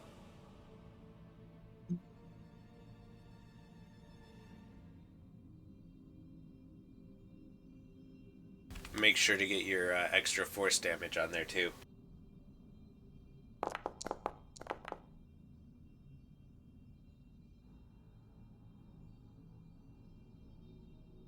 I don't think your Colossus Slayer applies. So that doesn't have your Hunter's Mark on it. I wasn't sure how to get that to work. I think you can click it out of the chat box. So if you scroll up to where it put your Hunter's Mark in the chat history, there's a little link on where it says Force. I think if you click that, it might let you do it.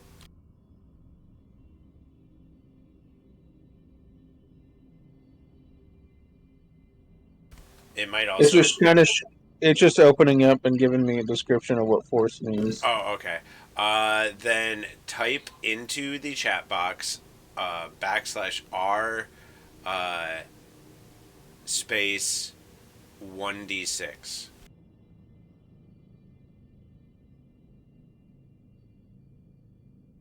And that will be your force damage. Still an extra damage. So that will deal 12 in total.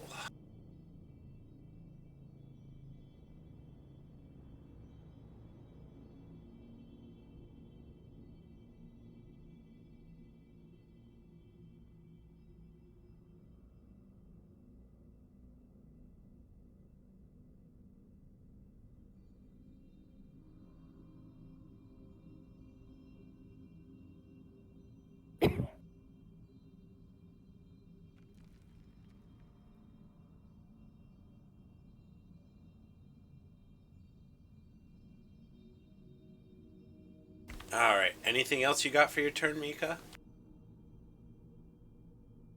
No, that should end my.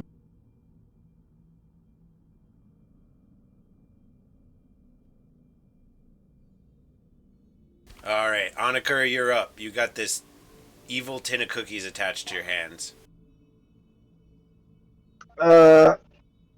I'm gonna turn it so it's not like I'm not facing anyone, and I'm going to fire breath it in my hands.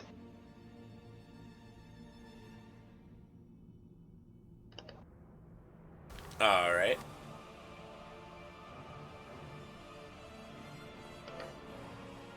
Let me just figure out how to do that.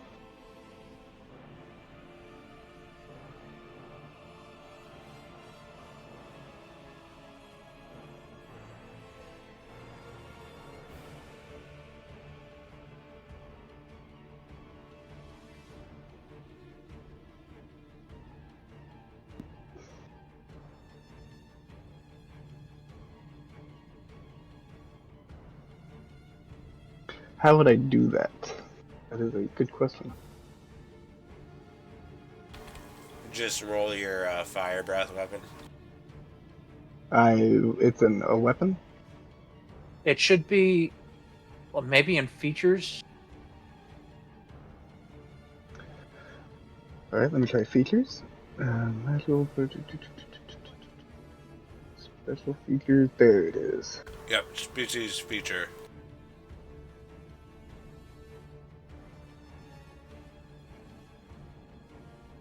How can I turn it? Oh, like that. Excuse me. Since this thing's in my hand, will it kind of turn with... Yeah, I imagine you can just shoot it and not hit anybody.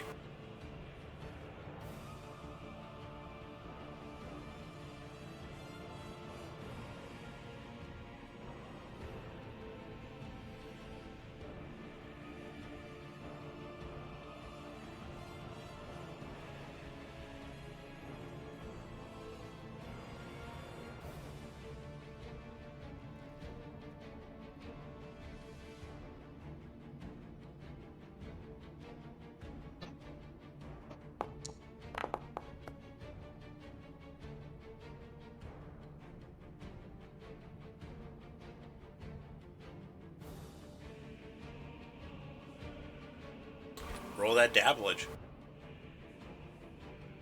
Okay.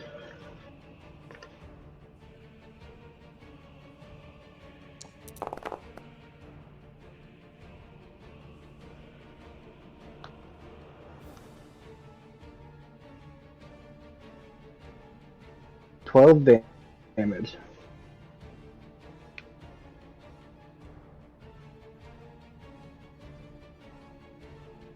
So, Mika, like, hunter's marks this thing, slashes it, and then Anakur, like, turns and, like, breathes fire, like, all over it. Like, just, like, cooking it like it's on a grill. But it's still, like, chomping and gnashing in his direction.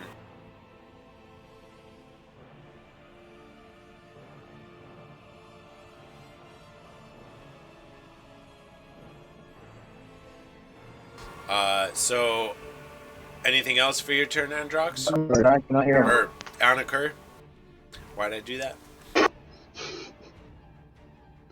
You're good. One second. Let me, so that was my action. Do I have anything as a bonus that I can do besides just giving inspiration that I'm not gonna do? No.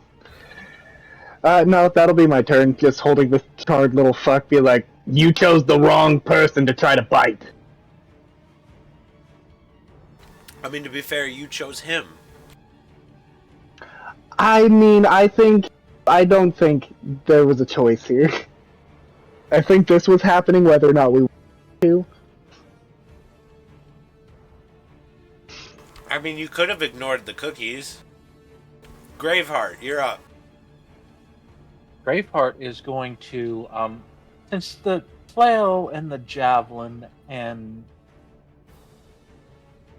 the sickle seemed to be too dangerous to use while someone's holding something, I'm going to just jab it with my claws.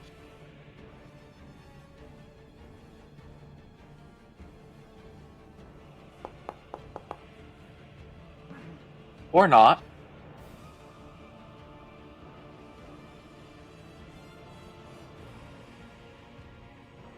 You are also not close enough at the moment. Oh, I did walk up to it. I should probably did I walk up. Maybe I should have flanked. Ah, thank you. I didn't know how to clear that. So that's my first attack. Should have 2 at this point. Yeah. I do. I'm gonna try to stab it again with my claw. That should hit.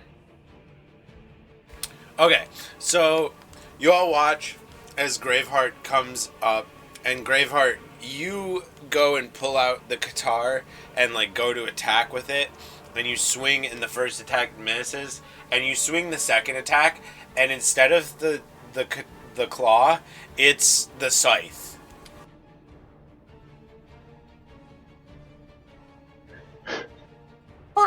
Let's break this bitch off of my hand. But go ahead and roll damage. Um, And whatever you get, there will be an additional 7 damage on top of it.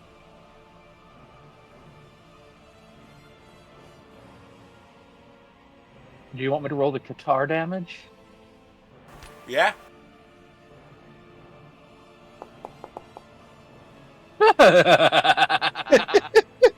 Oh no! Also, I forgot to target it.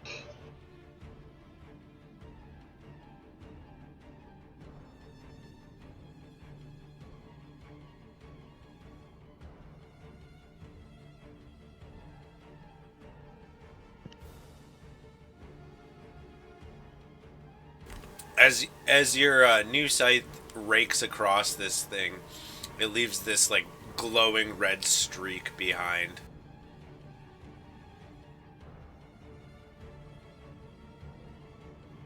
Is that all for Graveheart?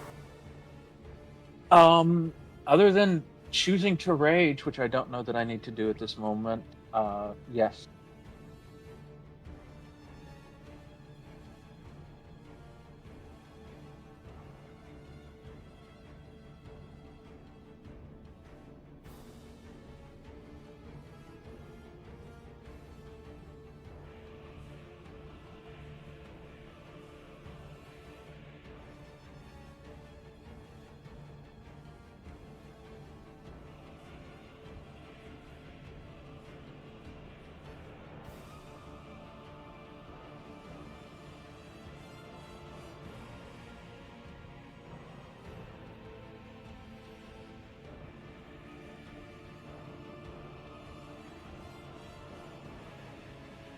Okay, so this thing is going to attempt to once again bite you and then hit you on a curve.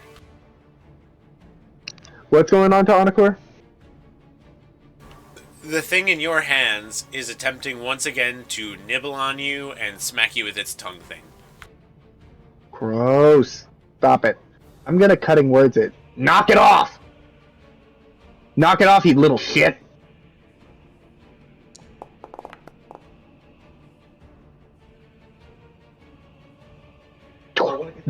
Definitely need that. I'm gonna minus that Bardic roll. Is that D10? Yeah. You want to roll it? No. My AC's 14, so it'll hit it even if I get a 10. Okay. I'm not gonna do that.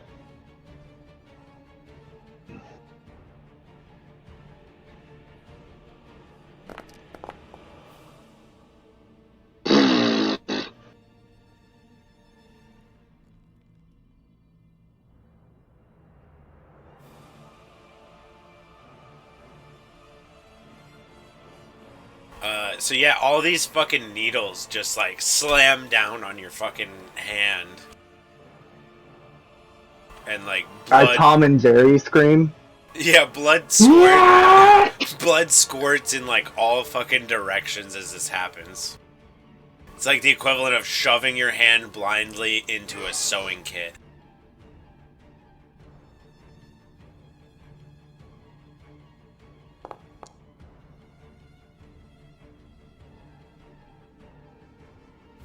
That one I will cutting words. Smack me with that D10.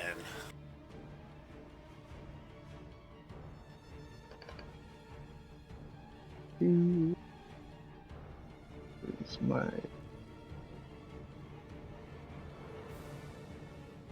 How you guys like my mimics? They're terrifying.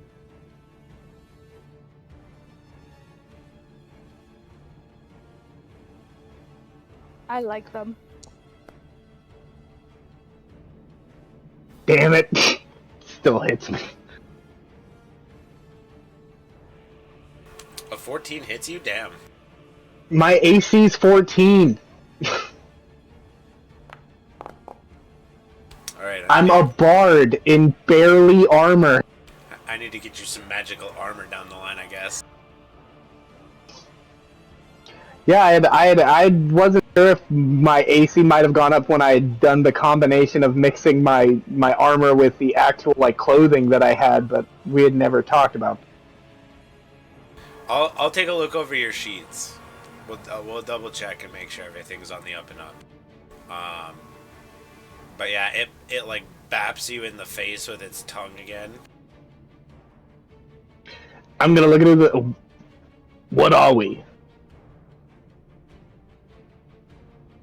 You hear a wheeze from the mimic. Lunch. Gross.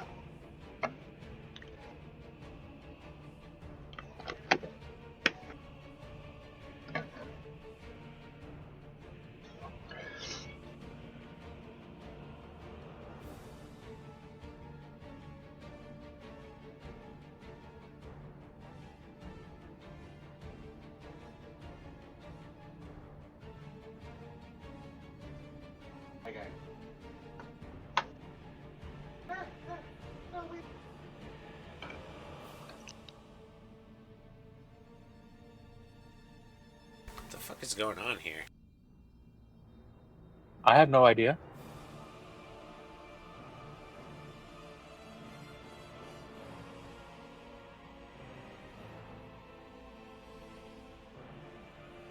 There we go. Alright, Valin, you're up. Hey, dude. Excuse me. Vlad is gonna run up and take a. She draws out her arm with a still glowing light, and she swipes it at the mimic. Wait.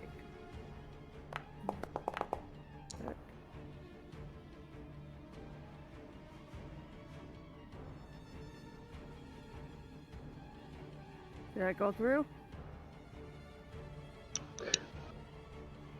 Nope. Oh, damn.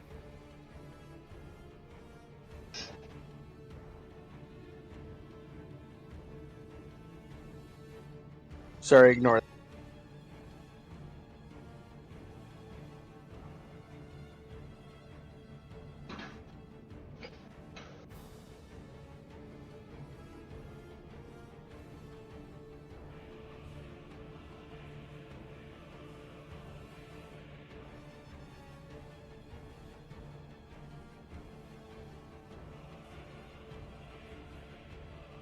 Did you have anything else, Valin?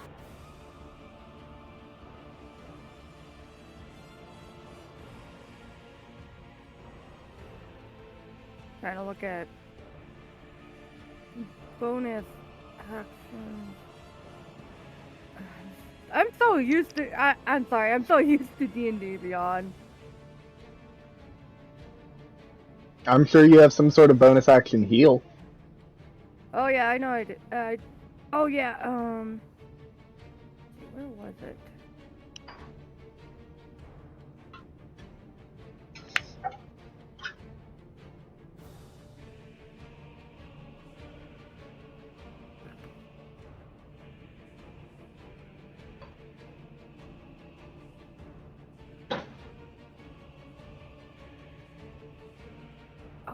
Okay, wait. Okay, I'm sorry. Give me a moment. I just need to find it.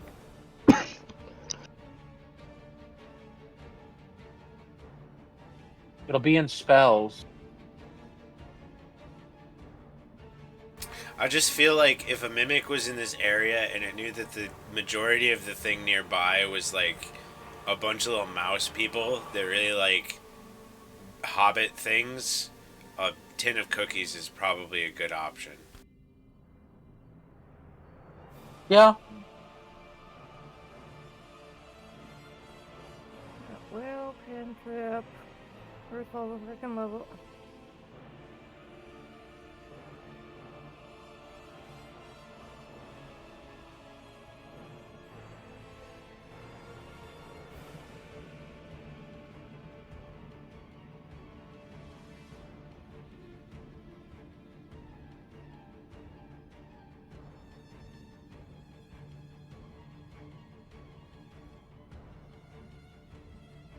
It's gonna cast Mass Healing Word at 3rd level.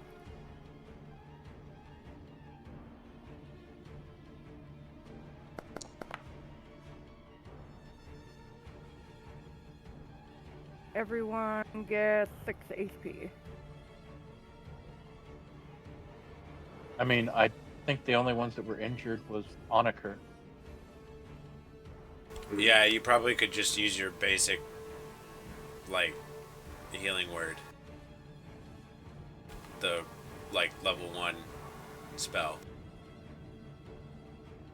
Healing Word as level 1. Yeah. It looks like.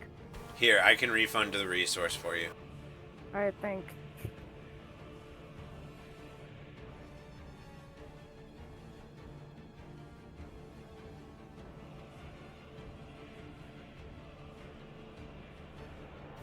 Alright, level 1 spell, healing word, is probably your best bet. I don't have it available on my spell list, it looks like. Do you not have it prepared?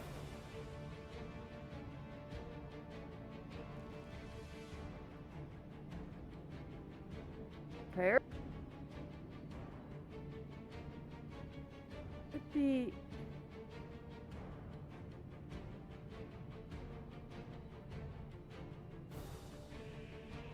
I'm checking 1 sec.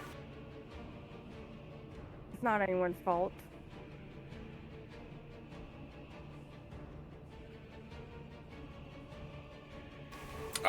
I mean, you should know what your spells do. You've been playing the character long enough, and your other character's a cleric. You have...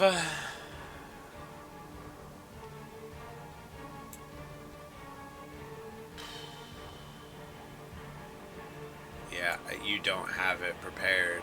So you have for bonus action spells, Shield of Faith, Spiritual Weapon,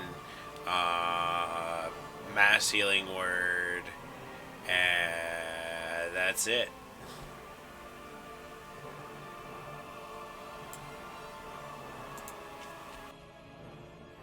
So you could heal with that. You could heal with that healing, mass healing word if you want, but that's going to be a large resource to consume for 6 health points. Yeah. It's useful when you use it as the mass, because then it heals everybody by that amount, but when it's against one person, it's not going to be that great. I would say maybe hold on to your resources for now, since you don't have healing word. But your call. It's your character. You can go ahead and do whatever you'd like. If you want to do one of those other things too, that's options as well. I'll do a spiritual weapon as the bonus action then. Okay, go ahead and cast it. Let's see, I'll have it right here.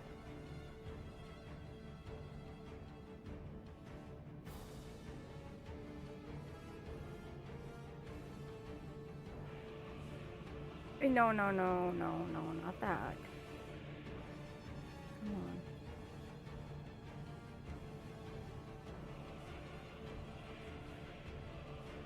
Okay, so you create a floating spectral weapon. For the duration, when you cast this, make a melee spell attack against a creature within 5 feet. So there you go, yeah.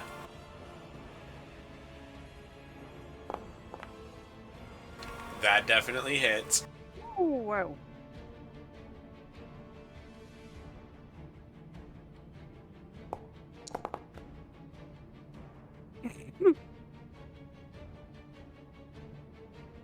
Well, it tried.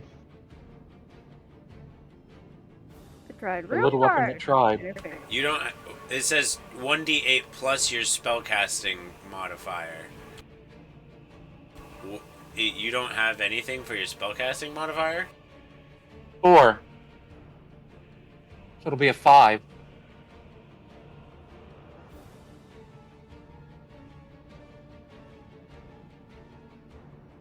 Cleric spellcasting. Yeah, Wisdom. I just looked at your character sheet. It is a +4. So yeah, that's 5 damage. Alright, that'll end my turn.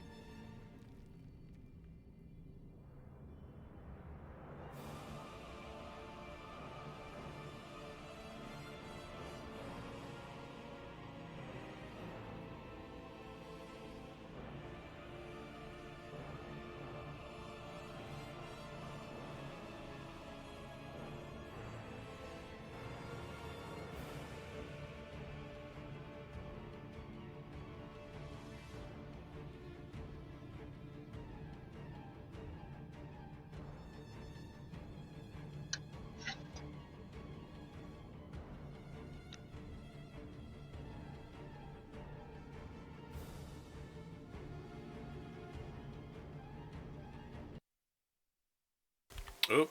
Okay. I accidentally hit reload.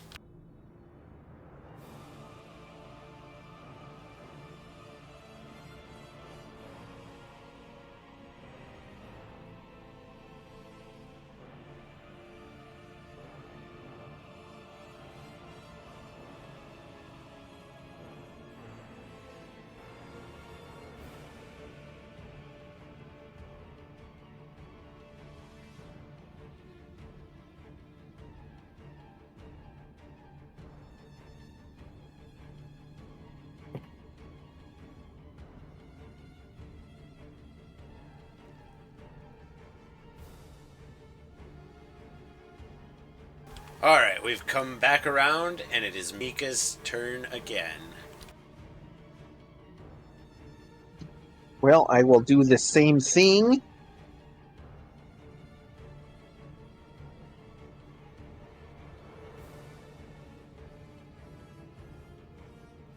I will.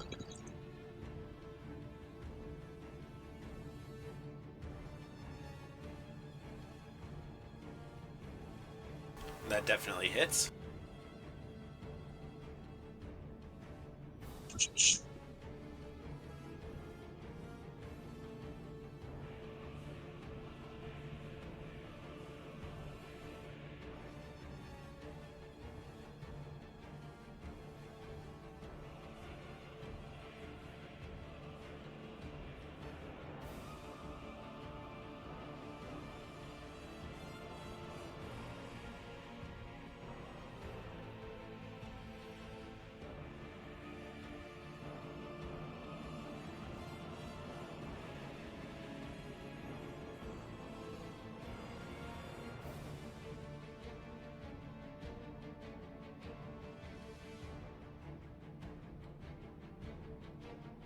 Slash has got to go before the R.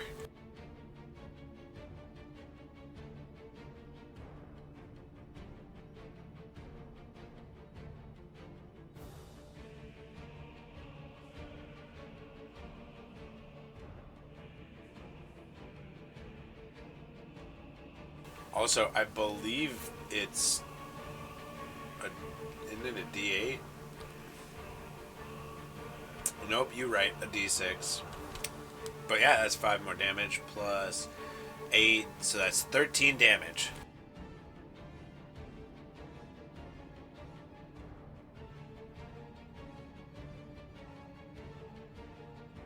The mimic is now like wheezing heavily.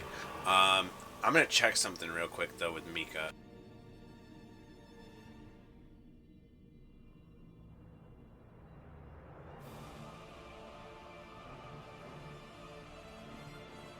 So you actually have 2 attacks per turn, by the way. I do? Yep. Oh, Yeah. okay. I'll hit it again.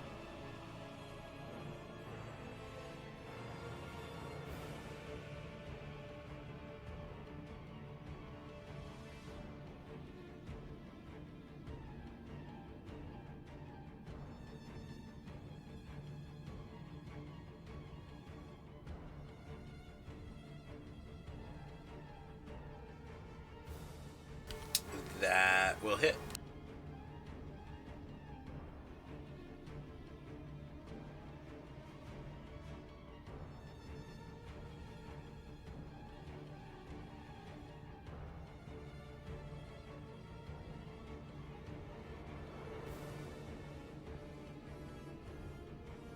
So, like, Mika's first attack leaves this thing, like, gurgling and stuff, and then, like, immediately she, like, raises the sword back up from underneath, and, like, it's like, the sword, like, cuts it in half between Oniker's hands, and the 2, like, gibbering mouth, like, halves of this fucking thing start flopping on the ground as it stops, like, moving slowly, shortly after.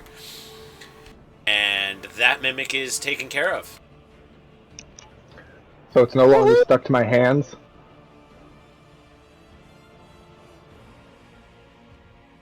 Try freezing it. Is it no longer stuck to my hands? Yeah, it's on the ground now. Cool. I'm gonna wipe my hands. Gross. Gross. Gross. You can try rubbing peanut butter on it.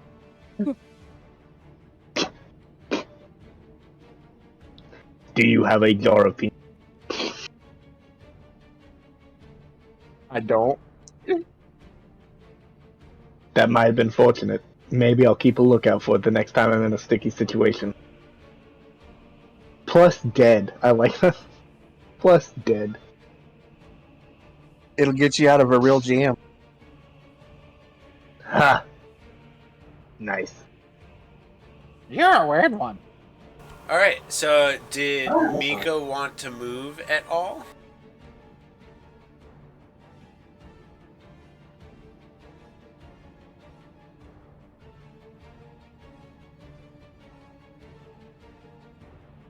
If not, that'll make it Oniker's turn. There's other mimics. Which I have the inability. I have to move to see what they are. Let's move upward.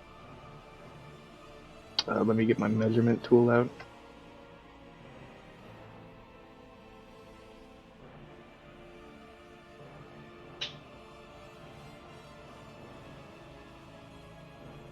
How do you do the...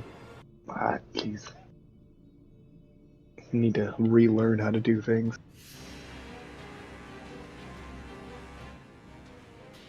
Control as you drag. Okay. Click to change the direction after you're like happy with your movement in one direction. And then you press space to resolve it all.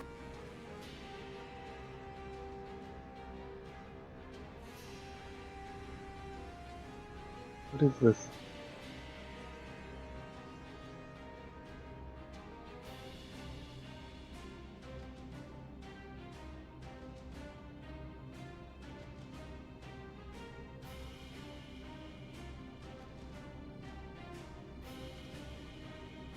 And, oh, see, let me do another measurement here. Bingo boingo. I'm gonna I'm gonna question my life decisions because the last enemy that we fought was immune to psychic damage. There's only one way to find out, and I'm gonna cast my psychic lance at this Mimic.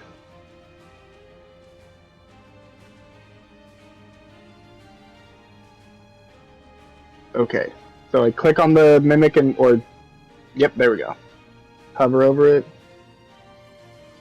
And then spells.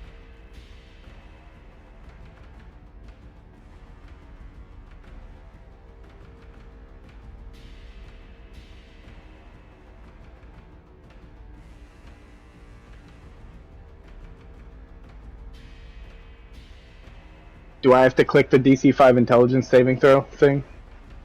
Or DC 15, not 5.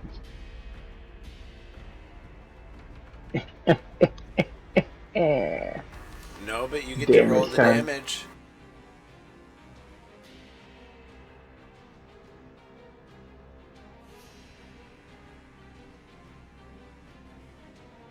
$22, and it is incapacitated.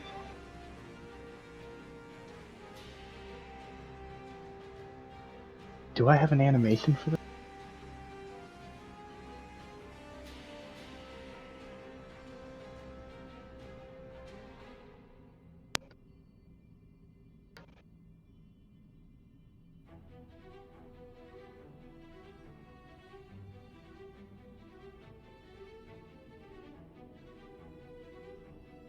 Nope.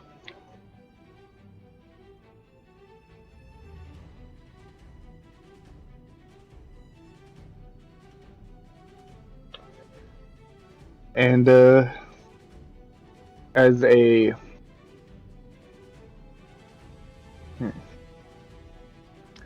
I'll end my turn. I moved my move. I did my do. I feel vindicated. This thing's not immune to psychic damage. All right, Graveheart. I am going to move. Peter. So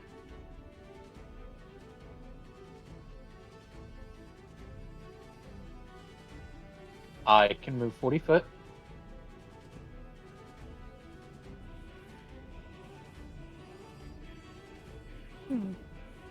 Oh, wait. How do I do it where I can drag and move? Control or...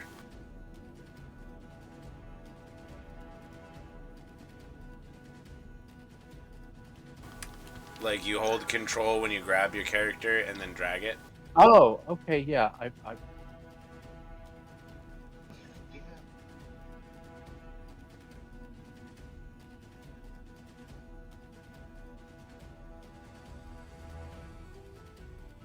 40.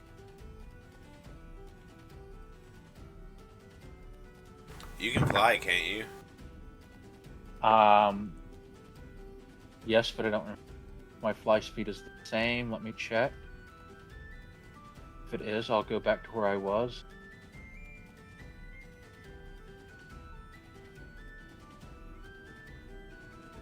It's 30. It says it's equal to my walking speed. Ah, well.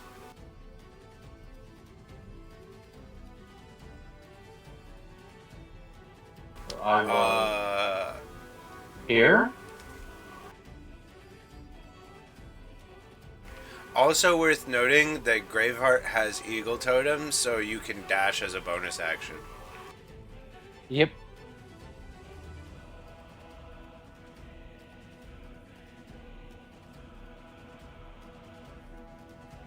And I'll go ahead and a scythe is a reach weapon, isn't it? This one sure is. Okay. So I've got 10 foot. Yep. And will rage. Oh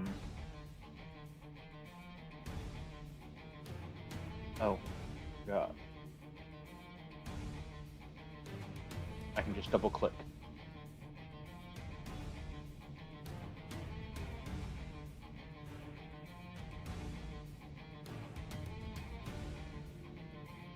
And And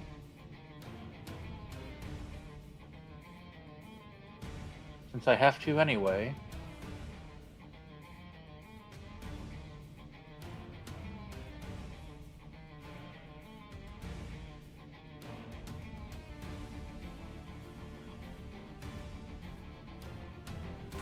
That hits.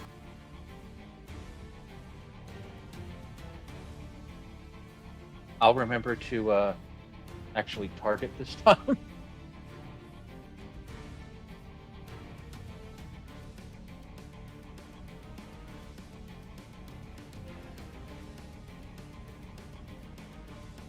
It's not saying whether it hit or not, but I'm pretty sure it did.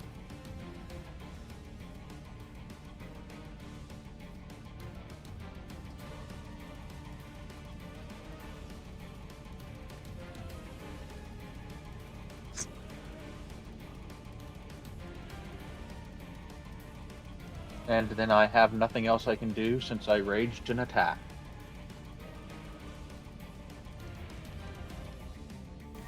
This thing is not looking good.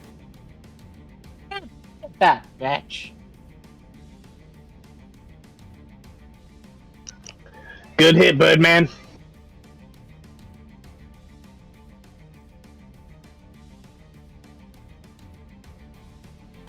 That mimic is incapacitated.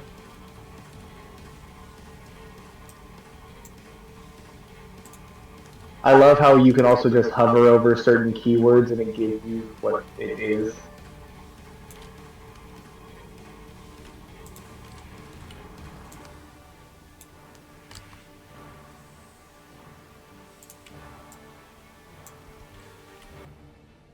You're up. He's gonna run 30 feet up to be behind Onaker. And taking a look at that mimic that's gonna be going down soon. She opens out her palm of her hand and just throws a fireball, a sacred flame.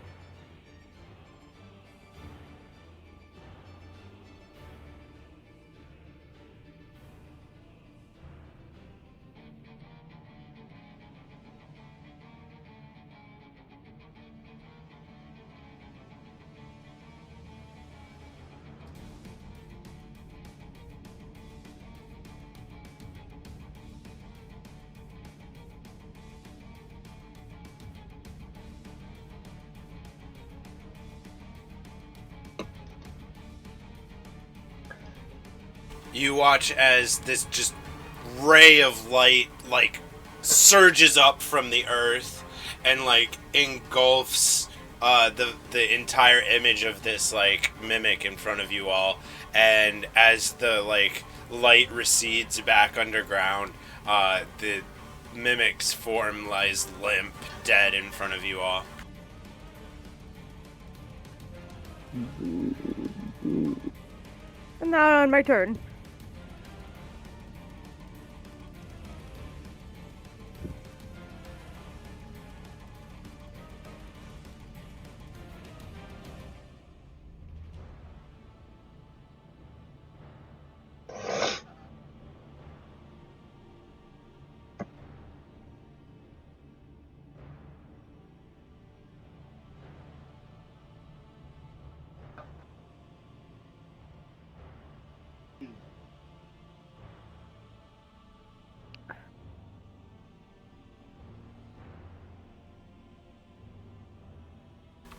The mimic back here on the ledge changes shape and takes the form of a pink dolphin as it hops into the water.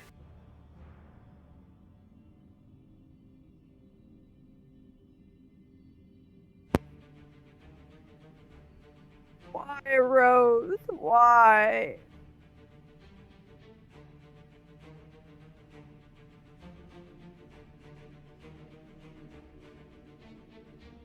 That wasn't supposed to move.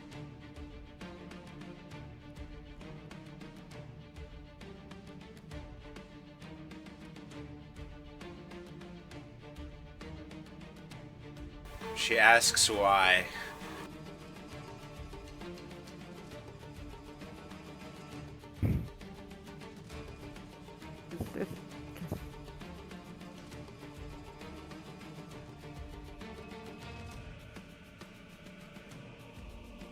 But you watch it hop into the water, and it swims 15 feet down.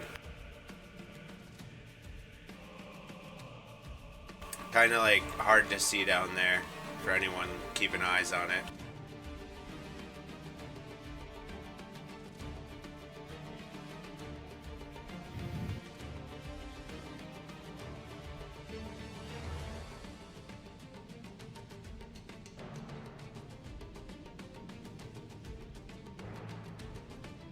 The other one over here follows suit. And then we come back around to Mika.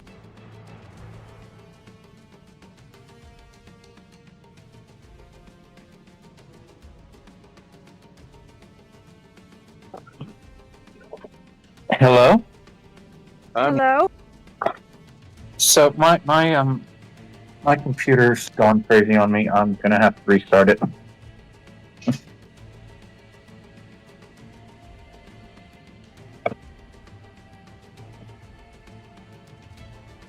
That gives me a chance to go use the little possum's room. I'll be right back.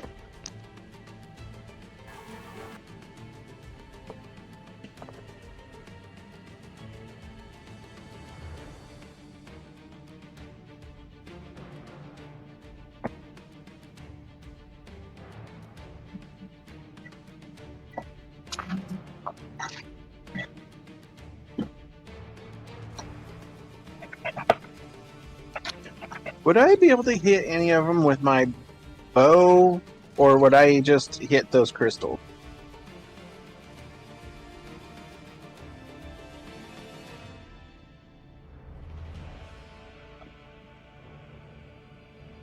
Because it has 150. You could hit the guy that's still on land over here. I don't think you'd be able to shoot the two that are underwater at the moment.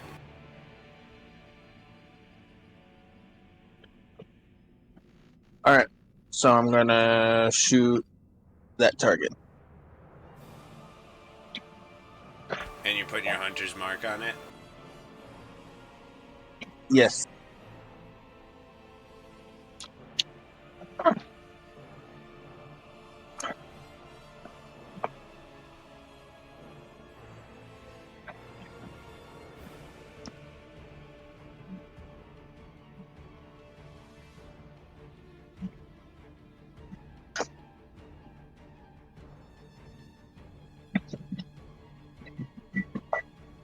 Sorry, I made a macro and ended up using the same button as I used to talk.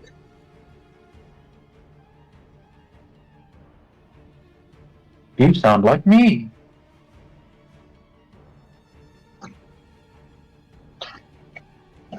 But yeah, you should be able to hit the one on land.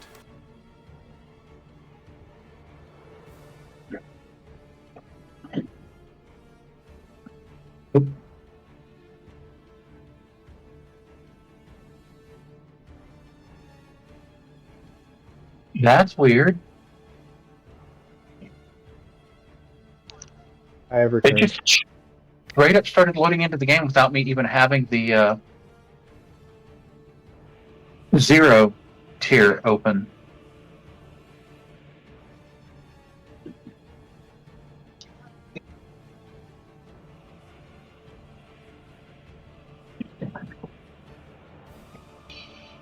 I didn't do that right, did I?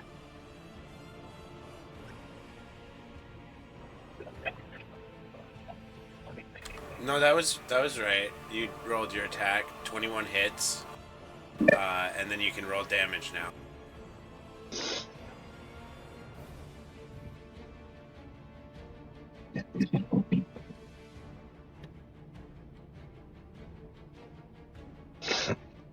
And then you can roll your 1d6 as well for your hunter's mark.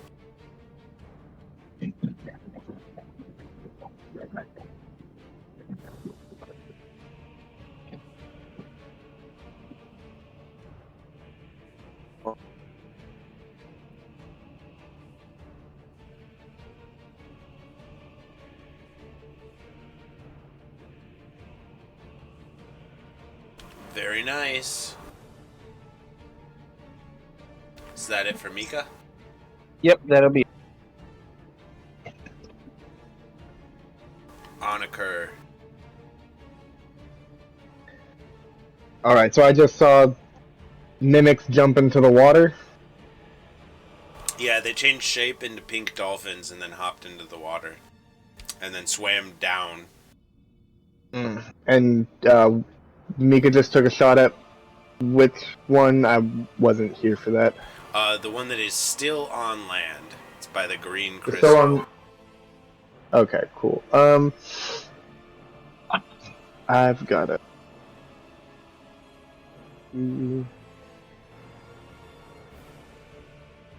Okay.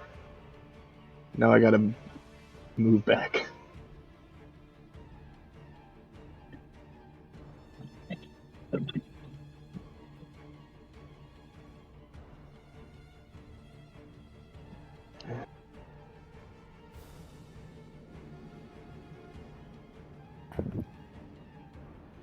Hopefully that made it quicker.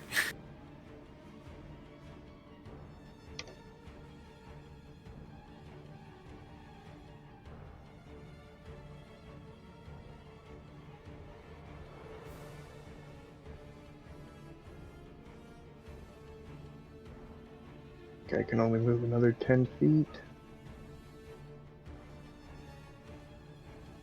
Then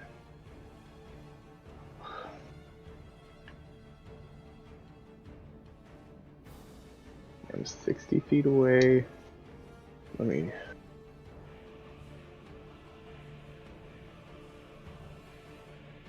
Alright. Targeting that bad boy. Making sure. Now.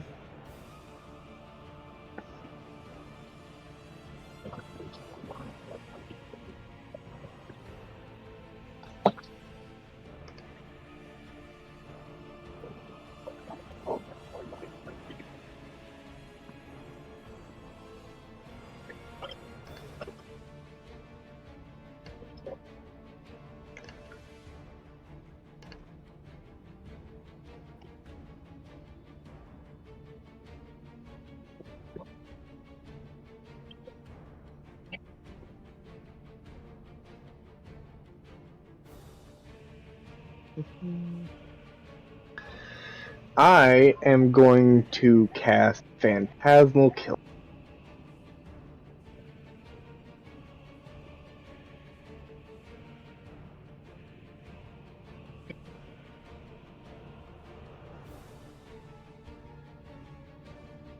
Homie has to make a DC 15 Wisdom saving throw or suffer the consequences. Alright. As you're doing this, you receive a sending spell. Oh. You recognize it immediately as your Cruciolio from the port town. And you get the message, met bards you mentioned. Getting right west. See you on the frontier, lizard cowboy. She had red hair, right? Fuck, you put me on the spot. 1 sec. I'm gonna ask you for her name too, because I don't. It's been a long time since we've. It's been a couple sessions since I got a text. I'm pulling it up.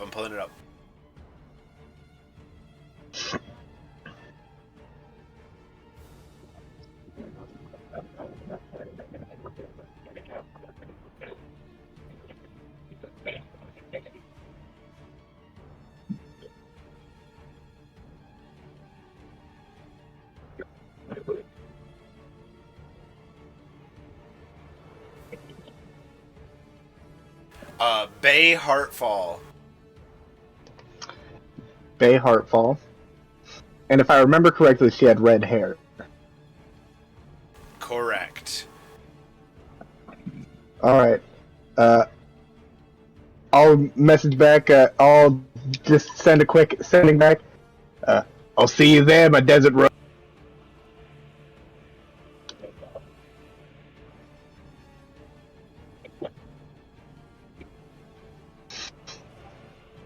Now back to murdering. Put the phone away. Now back to this.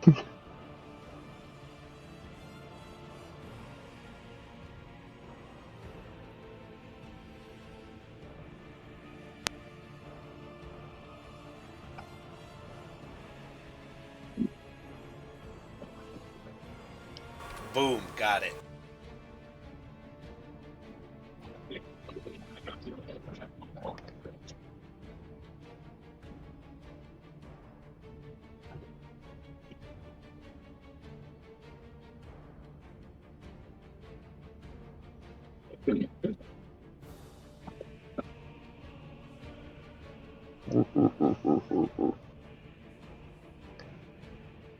That wasn't terrifying. Roll that 40-10, I guess.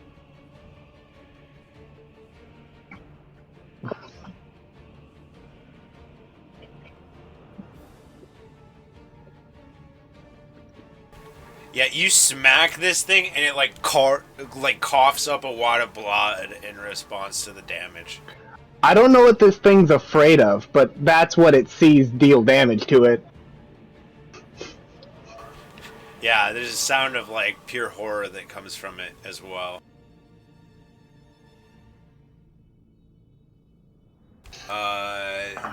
And that'll be the end of my turn. Takes 40-10 psychic damage. Disadvantage on ability checks and attack rolls for duration. And you have to make a roll at the end of your turn or take the damage again.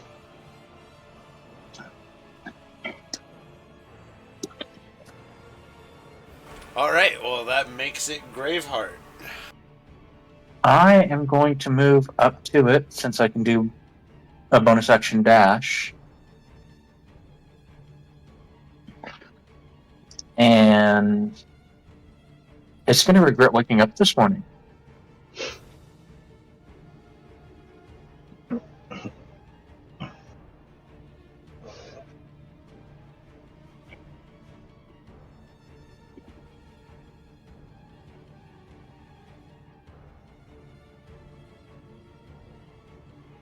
When I can get Foundry to work for me again.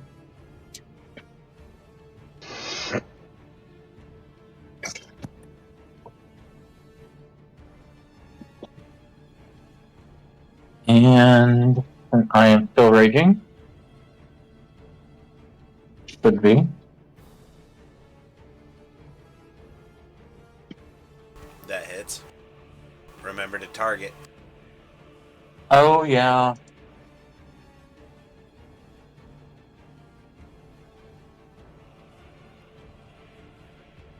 I'm not used to having one that allows us to target what we're fighting. Yeah, it's cool, it's cool. You can roll damage though too, because you definitely hit. Name maximum. When it shows up. So you hear the same voice that you heard earlier. It goes, finally. And you all watch as Graveheart swings his new scythe, and the blade, like, where it's, like, taped shut, just, like, opens up, and this, like, crowhead scythe just, like, eats this fucking mimic.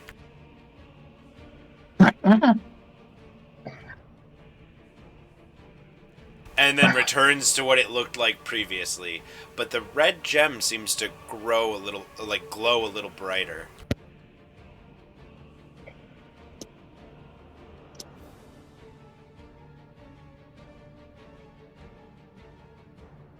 That seems like something we're gonna have to deal with in the future.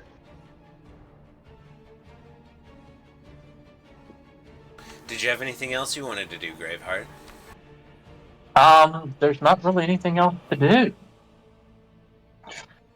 Because I've already moved my maximum and killed. Volin, you are up then.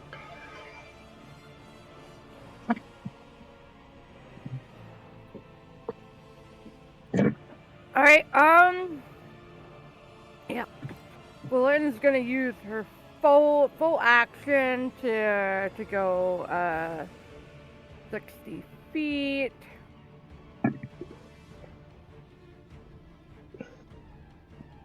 No. Fuck, no. Okay, there we go.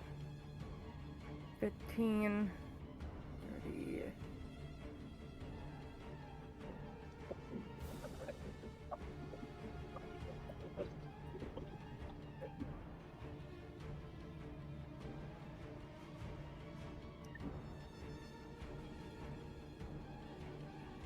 And then, oh wait, nope. Can I still move my spiritual weapon, even though I took my full action?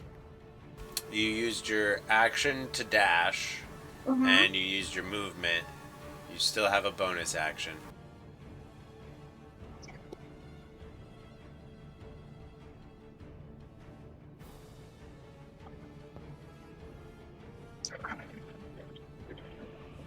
How far can you move it? 20 feet. Okay. So you're just trying to move it.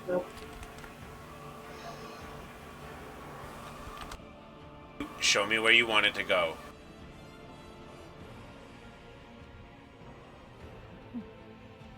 I'm watching your cursor fly all around the screen, Ashley. Please let me know where you want to move the spiritual weapon, and I will move it for you. Yeah, I'm just trying to point it at it, and I don't know what the fuck I'm doing here.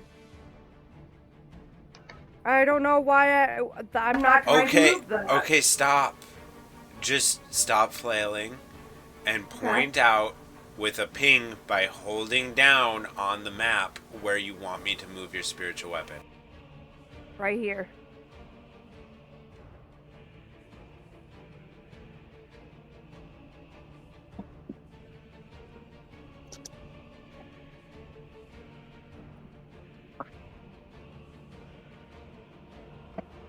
To make it easier, what I'm going to do is, boom, that's your spiritual weapon.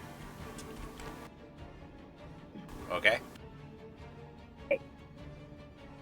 Alright. Thank you. Is that your turn then? Yes, it is. Alright. So, all of you that are watching these pink dolphin mimics in the water, they continue to swim down into the darkness, and you all lose sight of them. That frees you from the turn order, though, and you are all now out of combat. Blynn does not like those dolphins, so she's gonna cast, she's gonna find a random rock on the ground, and she's gonna cast light on it, and her intention is to throw it into the water.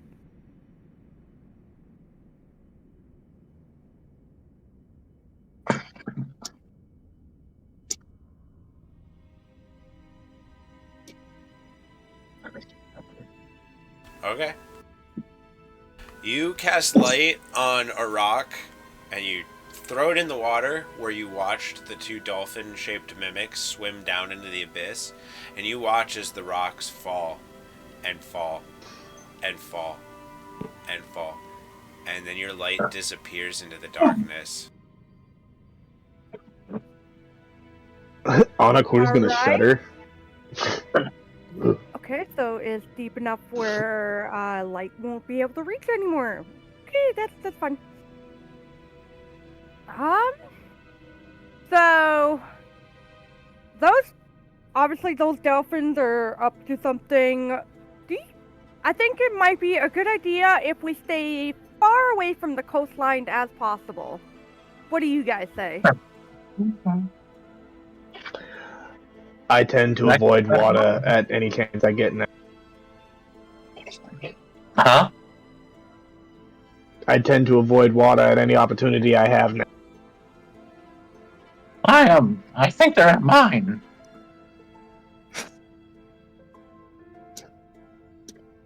I don't know that they can get to the coastline.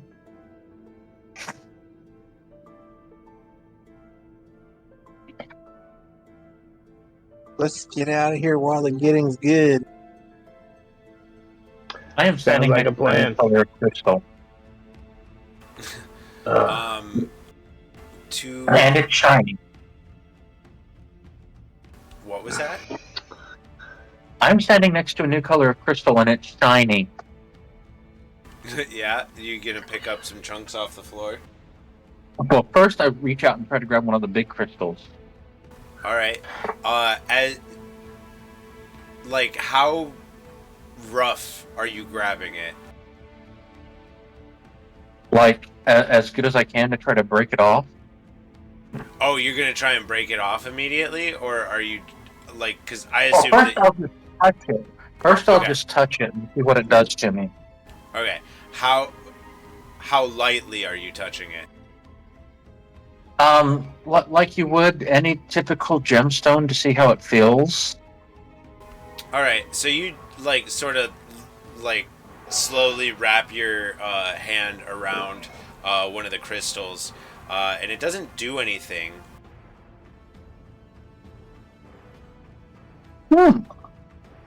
Now I'll try to break it off.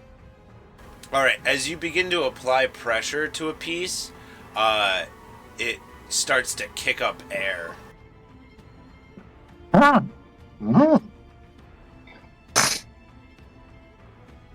If you would like to continue to attempt to break a piece off, go ahead and give me an athletics check.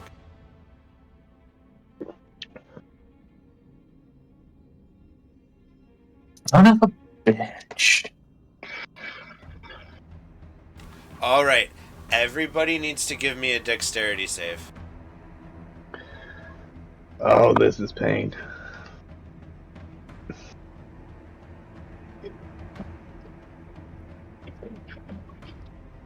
I'm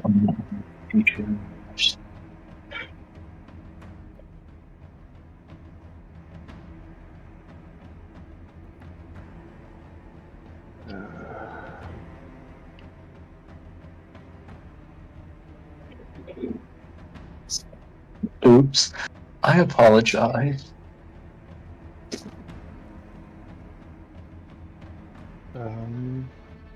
No.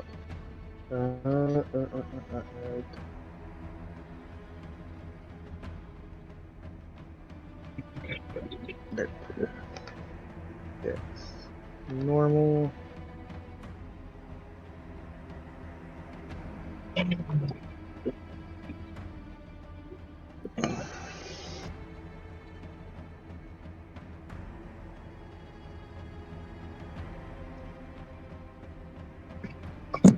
All right. You watch as the winds kick up and all of the dust on the ground around you flies into the air and whips against everybody, and everybody starts to grab onto various surfaces, but Valin isn't able to grasp onto anything, and you watch as she slides about 10 feet to her left before the winds start to die down.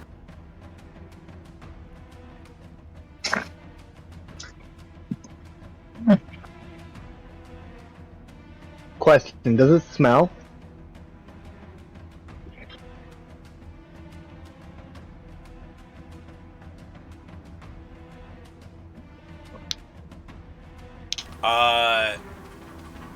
I mean,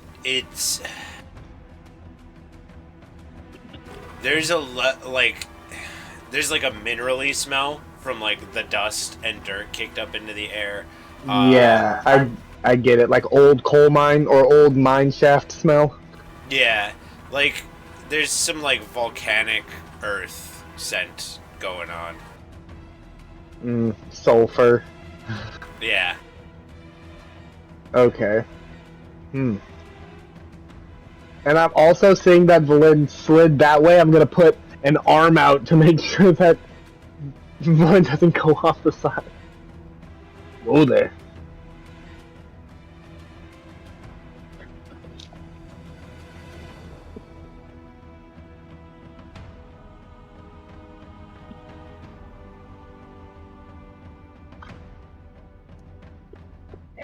I will I forgot Hypnos. I will have Valin make a history check for me. Okay.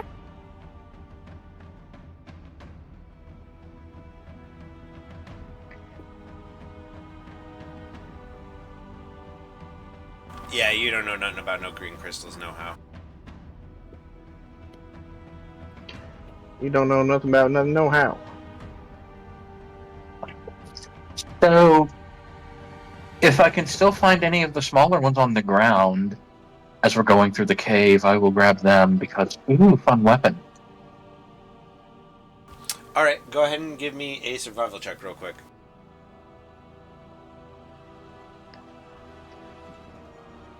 Can I mean, you not pull my worst. Hypnos over for me? I can't seem to be able to scroll over to grab him.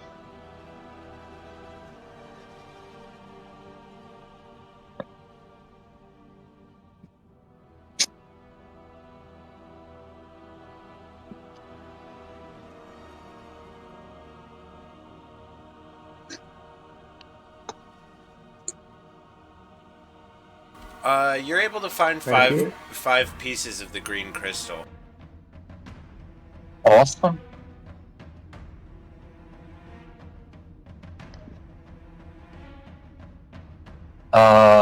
What should I put them down as? Consumables?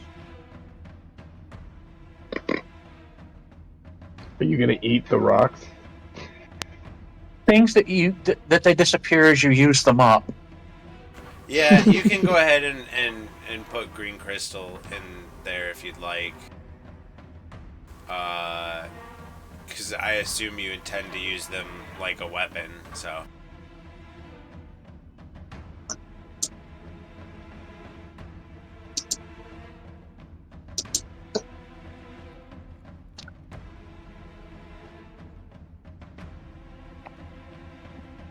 You also notice that as you like pick them up off the ground, and like apply the light pressure of like picking them up off the ground, in the palm of your hand they actually float just above the surface of your hand.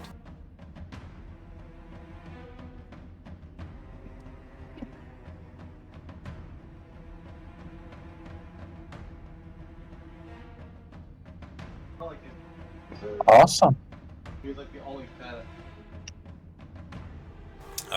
But as your bird friend kicks up a wind, you all get a chance to sort of like peer around your general surroundings.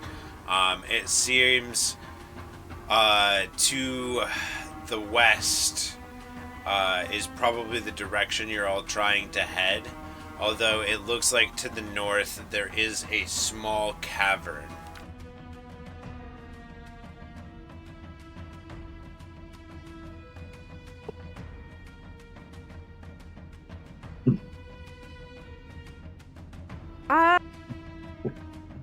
I'd like to cast a spell in hope that it helps from the hidden dolphins, underwater dolphins.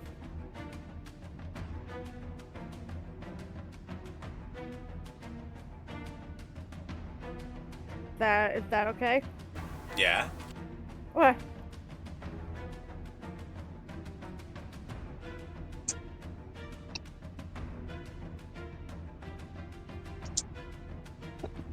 All right.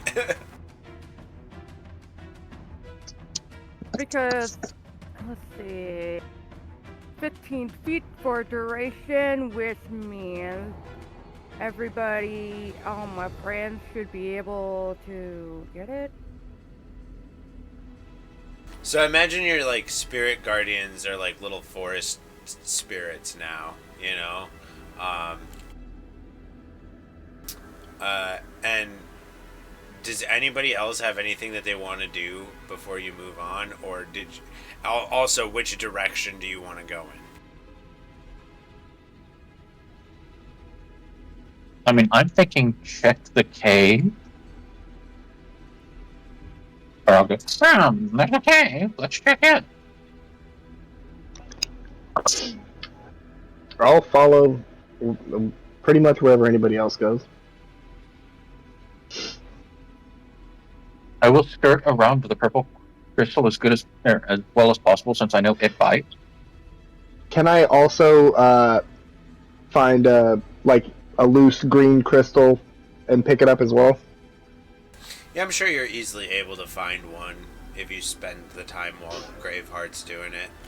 You can make a survival. Just because the scent for it, like the scent of it, and the fact that it had that scent to it. It kind of making me want to pick it up. Yeah, I mean, if you want, you can also make a survival check as well and see if you find any more. But otherwise, if you're just spending that time looking for one, you can definitely find one. Yeah, I'll just actually I'll try to find a cup of like you said a survival. Yeah, survival check. Oop, Okay, how do I 14. I forgot how to add the spiritual weapons onto me thing. You're good. I'm keeping track of it, okay? Okay. Sorry, I just want to have fun with the sequence manager thing. Oh, it's JB2A dot.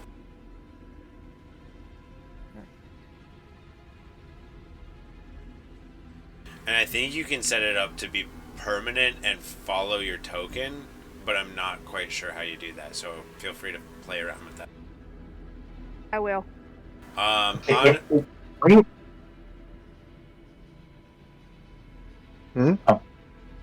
gonna say the way that effect looked, it was like koi swimming in a pond. on occur, you're able to find about 3 of the green stones.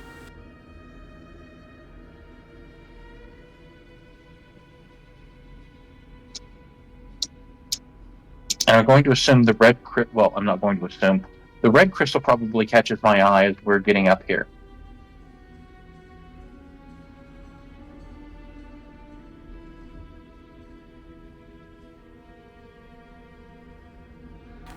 Yeah, I mean, they glow like a very bright red in the darkness.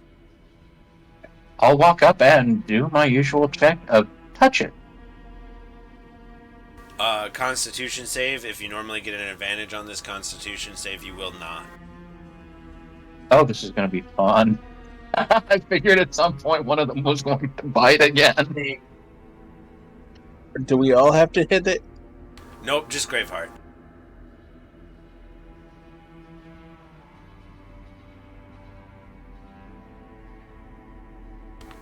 Yeah, so you're able to, like, put out and touch it with your hand, but as you touch it with your hand, it sort of, like, shoots out these bright red, like, light beams that look like porcupine spikes, and these beams of light penetrate your hand hovering over the stone, and you take...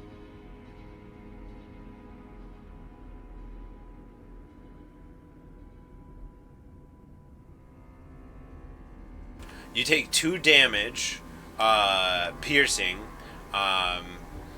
You are able, however, to hold on to the stone if you would like, since you made the save.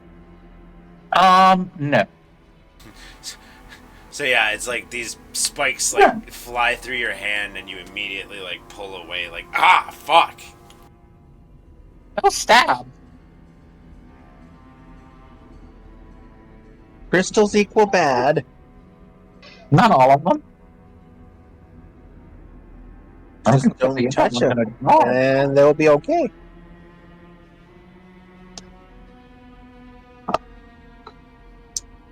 Do the blue ones not glow? The dark blue ones back here? The blue crystals do not seem to glow, but a lot of them seem to be like perspirating water that trickles down and collects in the basin below. Like these ones and these ones? Yep. Sure. Blue? Swap. That was mine. I don't know what that was. I got kicked from the party for a second. Sorry about that. Graveheart touched a red crystal, and it... Oh yeah, I saw that. The last thing that I heard was the talking about the blue crystals. So the blue crystals do not give off light. However, they seem to perspirate water, which trickles down and collects in the basin below. Valin, I'm sure you remember having seen plenty of these before.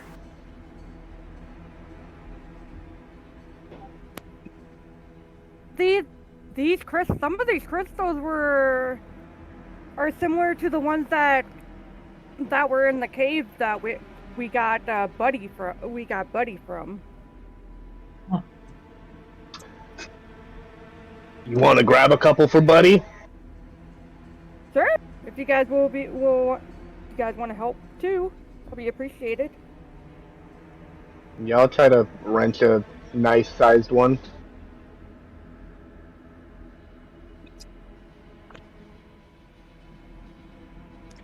I have claws to help grip the crystal because I know it's going to be wet. I will say that he's like, so like Buddy's like going around and like scooping up all of the like gravelly small bits of crystal. And he's not just getting the blue ones, he's getting like everything. Is he staying away from the purple ones?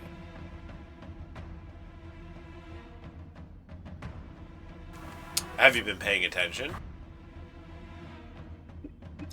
I'll grab... Sorry, go ahead.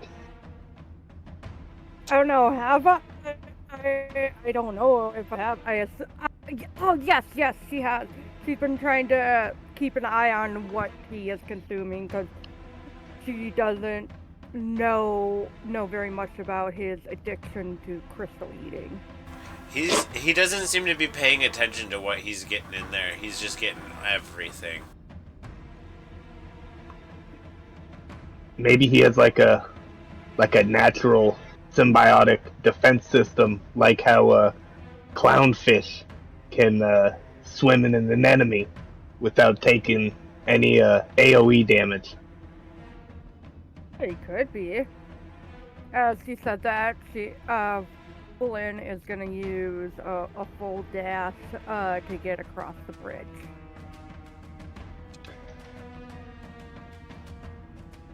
I'm going to grab... So, instead of grabbing a big hunk of chunk, then, I'm going to see if I can see a few find a small grouping of the blue pebbles, or the blue crystals, but specifically, I want to take one and put it in my water skin. Very smart. Yeah, you grab one of the blue crystals, and as you put pressure on it, it like starts to give off a bunch of water. You hold it in your hand, and as you're like sort of like squeezing it and the water's coming out, go ahead and give me an investigation. Okay, my passive is 19. Would that be enough, or do I need better? Yeah, so as you're squeezing it, you realize like this is like ice almost. It's not ice, but like it's kind of the same thing. So like as you're squeezing it, you are perceptive enough to like catch that it like slowly reduces in size as it produces water. Like the harder you squeeze on one of these things, like the faster the water comes out, but like the faster the stone reduces in size. So like this thing can make a lot of water, but it like will eventually stop producing water. Yep, and my thoughts were putting it inside of a water skin, because at some point I would hope that it would just stop producing water if it couldn't fill a space anymore, because I don't think it would have a magical, like, just start building up pressure. But even if that was the case, I could open up the water skin and let some out if that was the case. But I was like, hell, this could be a easy, pretty long-lasting water supply. Yeah, so I will just document that. And you're able to find a pretty large supply of these blue stones all over the place, and get some nice sized ones for Buddy. I'll put one in the smallest one that I can find inside of Philip's pot.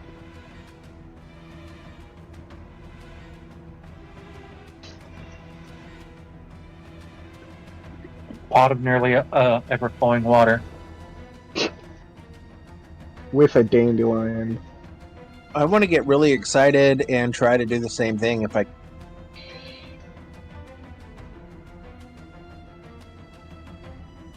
Throwing caution to the wind.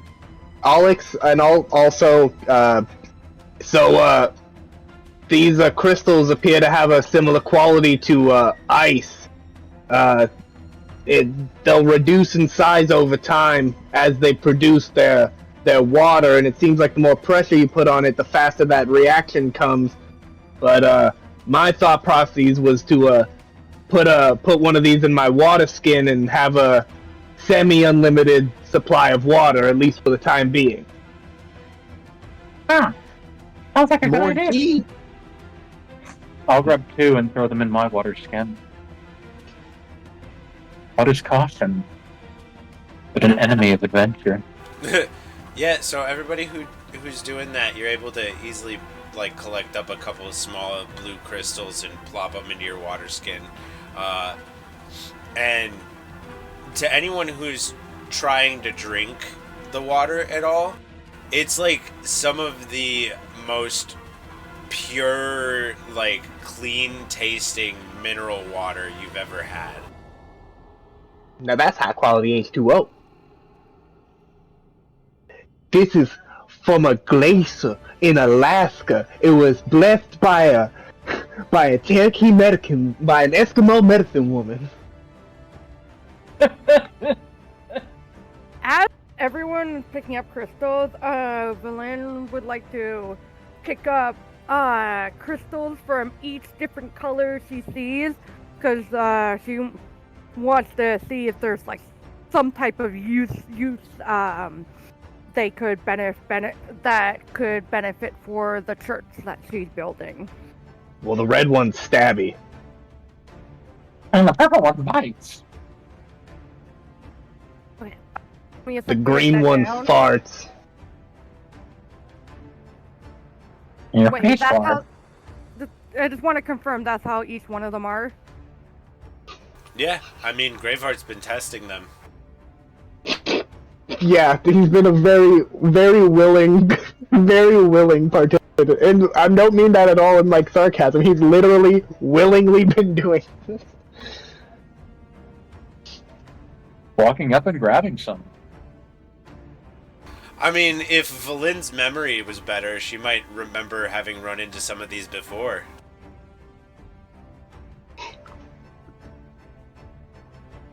Would I have possibly have come across any of these, like maybe in trade in my village? Like the water one, maybe. That one probably would seem like one that would end up in a desert somewhere. You might actually, you might actually recognize the blue stone because you live in the Oasis tribe originally. So the Oasis actually had one of these giant blue crystals in the middle of the I water. remember you said. Yep. That just came back to me. I was like, wait, I've lived in the desert, and that would have been a really good commodity. I will also say, Graveheart, you can go ahead and give me a religion check as well. I just thought about.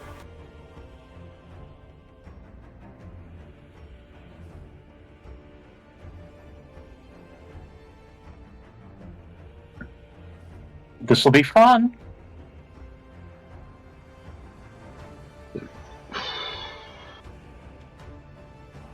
Yeah. So yeah. Religion, you know. What is it? But yeah, I mean, you all know what the purple ones kind of do for the most part. So yeah, which direction did you guys want to head from here?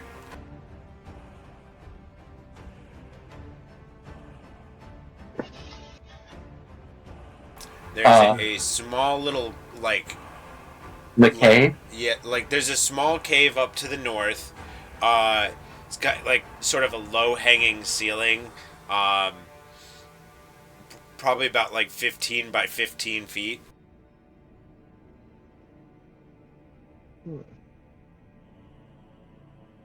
And then off to the west seems to be the way that the path continues. did y'all want to go investigate that cave, or did you want to continue on the path? The cave first. It might have something important. Or shiny. Or shiny and important. I'm going to take the words of the other party members. I knew what you were going to say. Didn't have to ask you that one. What about you two? Well, I kind of want to find my people. I mean, they So- could be in there. There could be some of my people in there. I guess we'll go look. You let him talk you into that, didn't you? All right. Well, Valin, you want to go up? I'm fine with either or. I just was trying to get what our priorities are. I could ask Hypnos, but he's a cosmic bird, so I don't think he really cares which direction we go.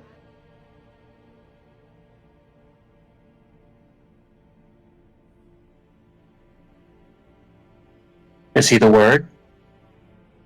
Oh, well, everybody heard about the bird. So I imagine Hypnos is probably like hanging out on your head like normal, and Yeah. it's kind of like he stirs awake when you mention his name, because he's not like, this really isn't his hour of like function, but he kind of goes, "Oh, I sense the energy of Sylph to the west." And then he sort of dozes back off. Hypnos has spoken, not unlike the mechanical owl from Clash of the Titans. Speaks in very few words, and I'm not sure if anybody else can understand him. But he said that Sylph's to the west, and the energy from Sylph is to the west. So that confirms that the west is where we need to go at the end of the day. But I am also down to explore this cavern before we leave. Alright. How would you say if we give ourselves like a time limit, like 3 hours of exploring or something similar? Maybe it won't even take that long. Yeah, I don't think it might. It might just be like an empty room. Might be a gift shop. We don't know. Where they have all the crystals on display, like for what they do. And I'll just go ahead and start moving in the direction of the little cave. Yeah, there's a little bat guy in there. Like, he's like, "What are you buying? What are you selling?"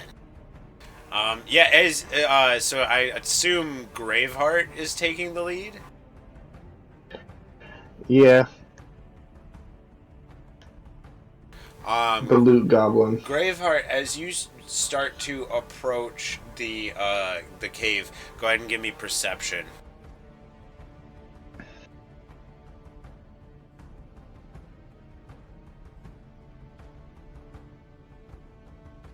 Not bad, not bad.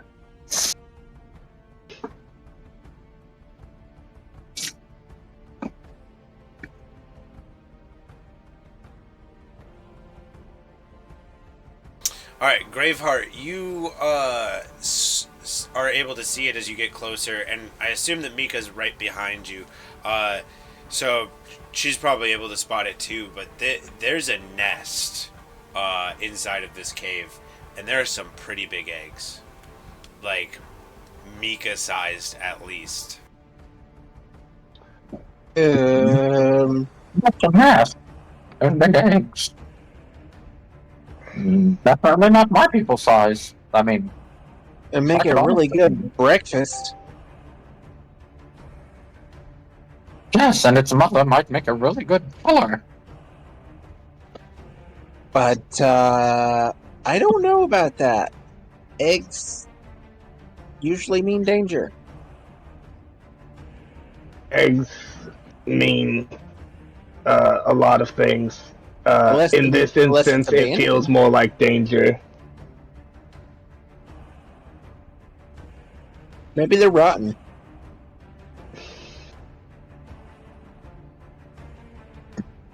Could always go and investigate.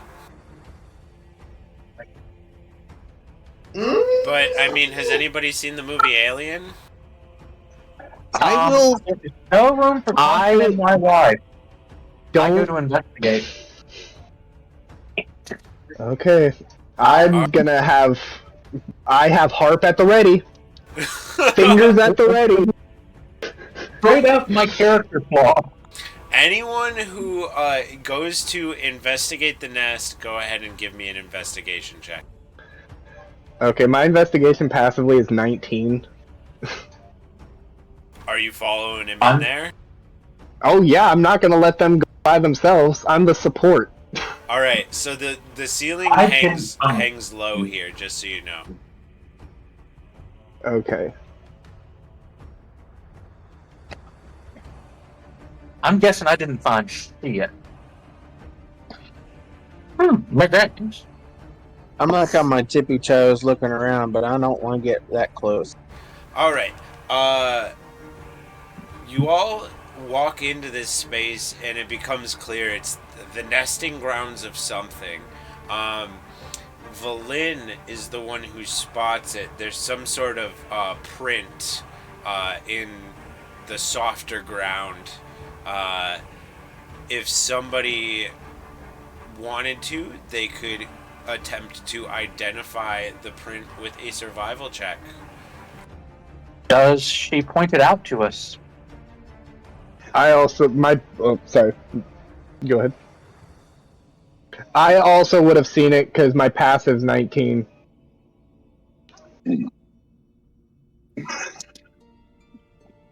I'll point it out. Bigfoot.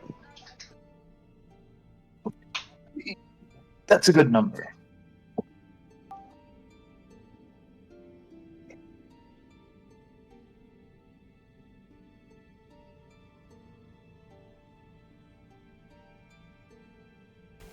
Did Anakur want to try and identify that at all? Survival. Let me see. I think you've got the best survival score. No. Oh wait, no, that's Mika. Mika rolled, but I thought Mika rolled, but Yeah, Mika did roll. I've got Mika, Valin, Graveheart, and then okay. I was just checking for you. And actually, I think I'll give you advantage on this one, Anakur. It makes sense. Oh, I don't like that. I don't like that. Okay, I need to roll one more. Survival. Normal. Not much better.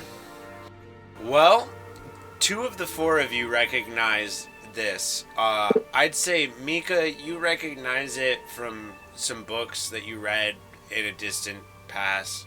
Valin, it reminds you of your friend's footprint a little bit, but sized up, and then you do a little bit of math and you recognize the both of you. This is a dragon footprint.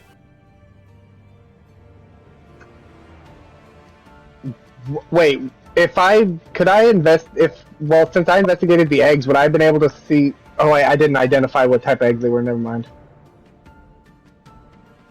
I failed in. No, wait, that was for identifying the footprint. I didn't roll to identify the eggs. Yeah, you did not.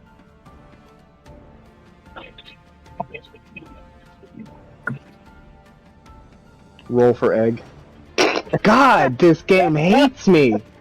Yeah, I feel like it's a little weird. Like, I feel like Anakur is gonna kick himself for not recognizing draconic lineage shit, but... Well, would I get advantage on that, trying to figure out the egg as well? Yeah. Watch me get another 10. I got a 9, I'm gonna shoot somebody. I will insist on Anakur's on edge, okay? There's a lot of water around, okay? He's not... I think they might be sea dragon eggs. I don't know, they might be sea creature eggs. Like, you know that whatever the fuck this is, it's associated with the water, and that's not good. What color are the eggs? They are like a deep marine blue. They got gunk on them. They're sort of like semi-camouflaged with like a pile of seaweed. I think that I we wish my probably should go. I wish that my inspiration would let me reroll instead of just give me advantage that I already had. That was a dragon, but first time. Oh, your your DM inspiration will allow you to make a reroll if you'd like. Okay, I'm gonna try one more time, and if I don't, I'm a failure. I'm changing my. I'm getting transitional surgery. I mean, you were adopted.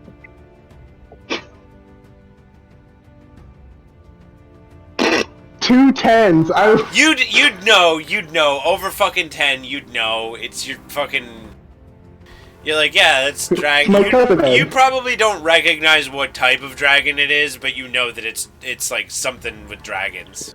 It's good enough for me. I don't have to jump into the water now. Out of disgrace. A water dragon? What kind are they? What color? I mean, the eggs are blue. Pretty blue. I would just putting the fact that this is a pretty waterlogged cave and there's not much around. This is its nest. It has a horde somewhere. This may be a part of its horde.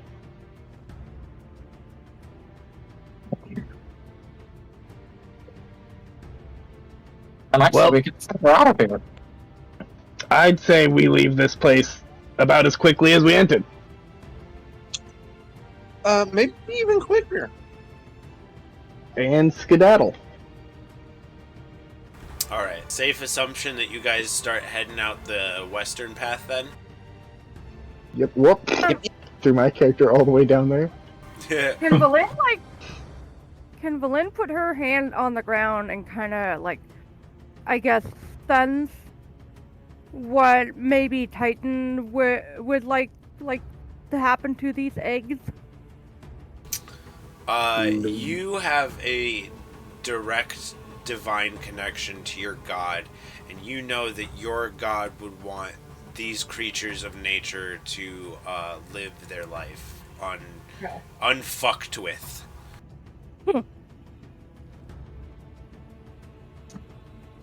All right, and Berlin is gonna walk away as well. I mean, if there's a big dragon in here, maybe it'll eat the dolphin mimics. Minutes pass because if so, no more spirit guardians.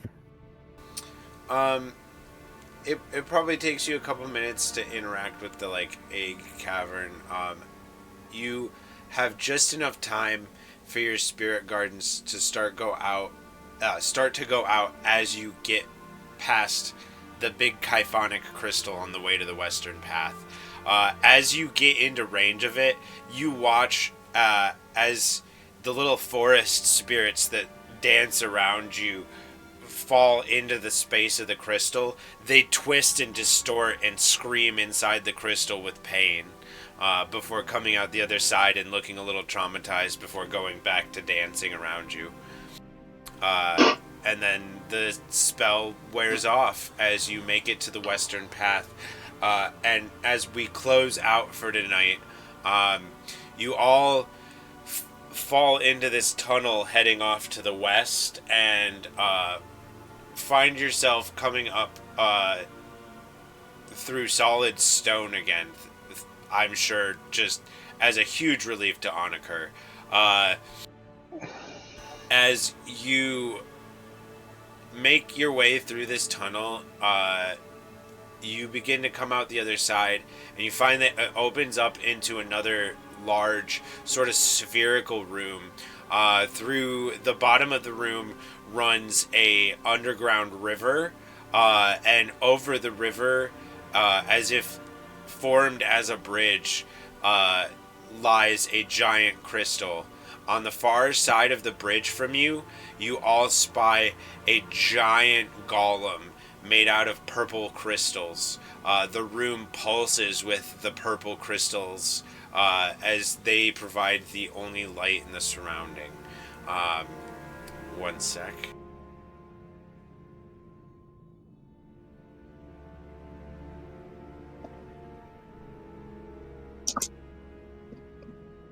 And as you approach this crystalline pass over this flowing river, I will say that the river is flowing to the northwest. You, like I said, you see this giant purple crystal golem on the other side, staring you down. And that's where we will end for tonight. Nice. Nice. Dang.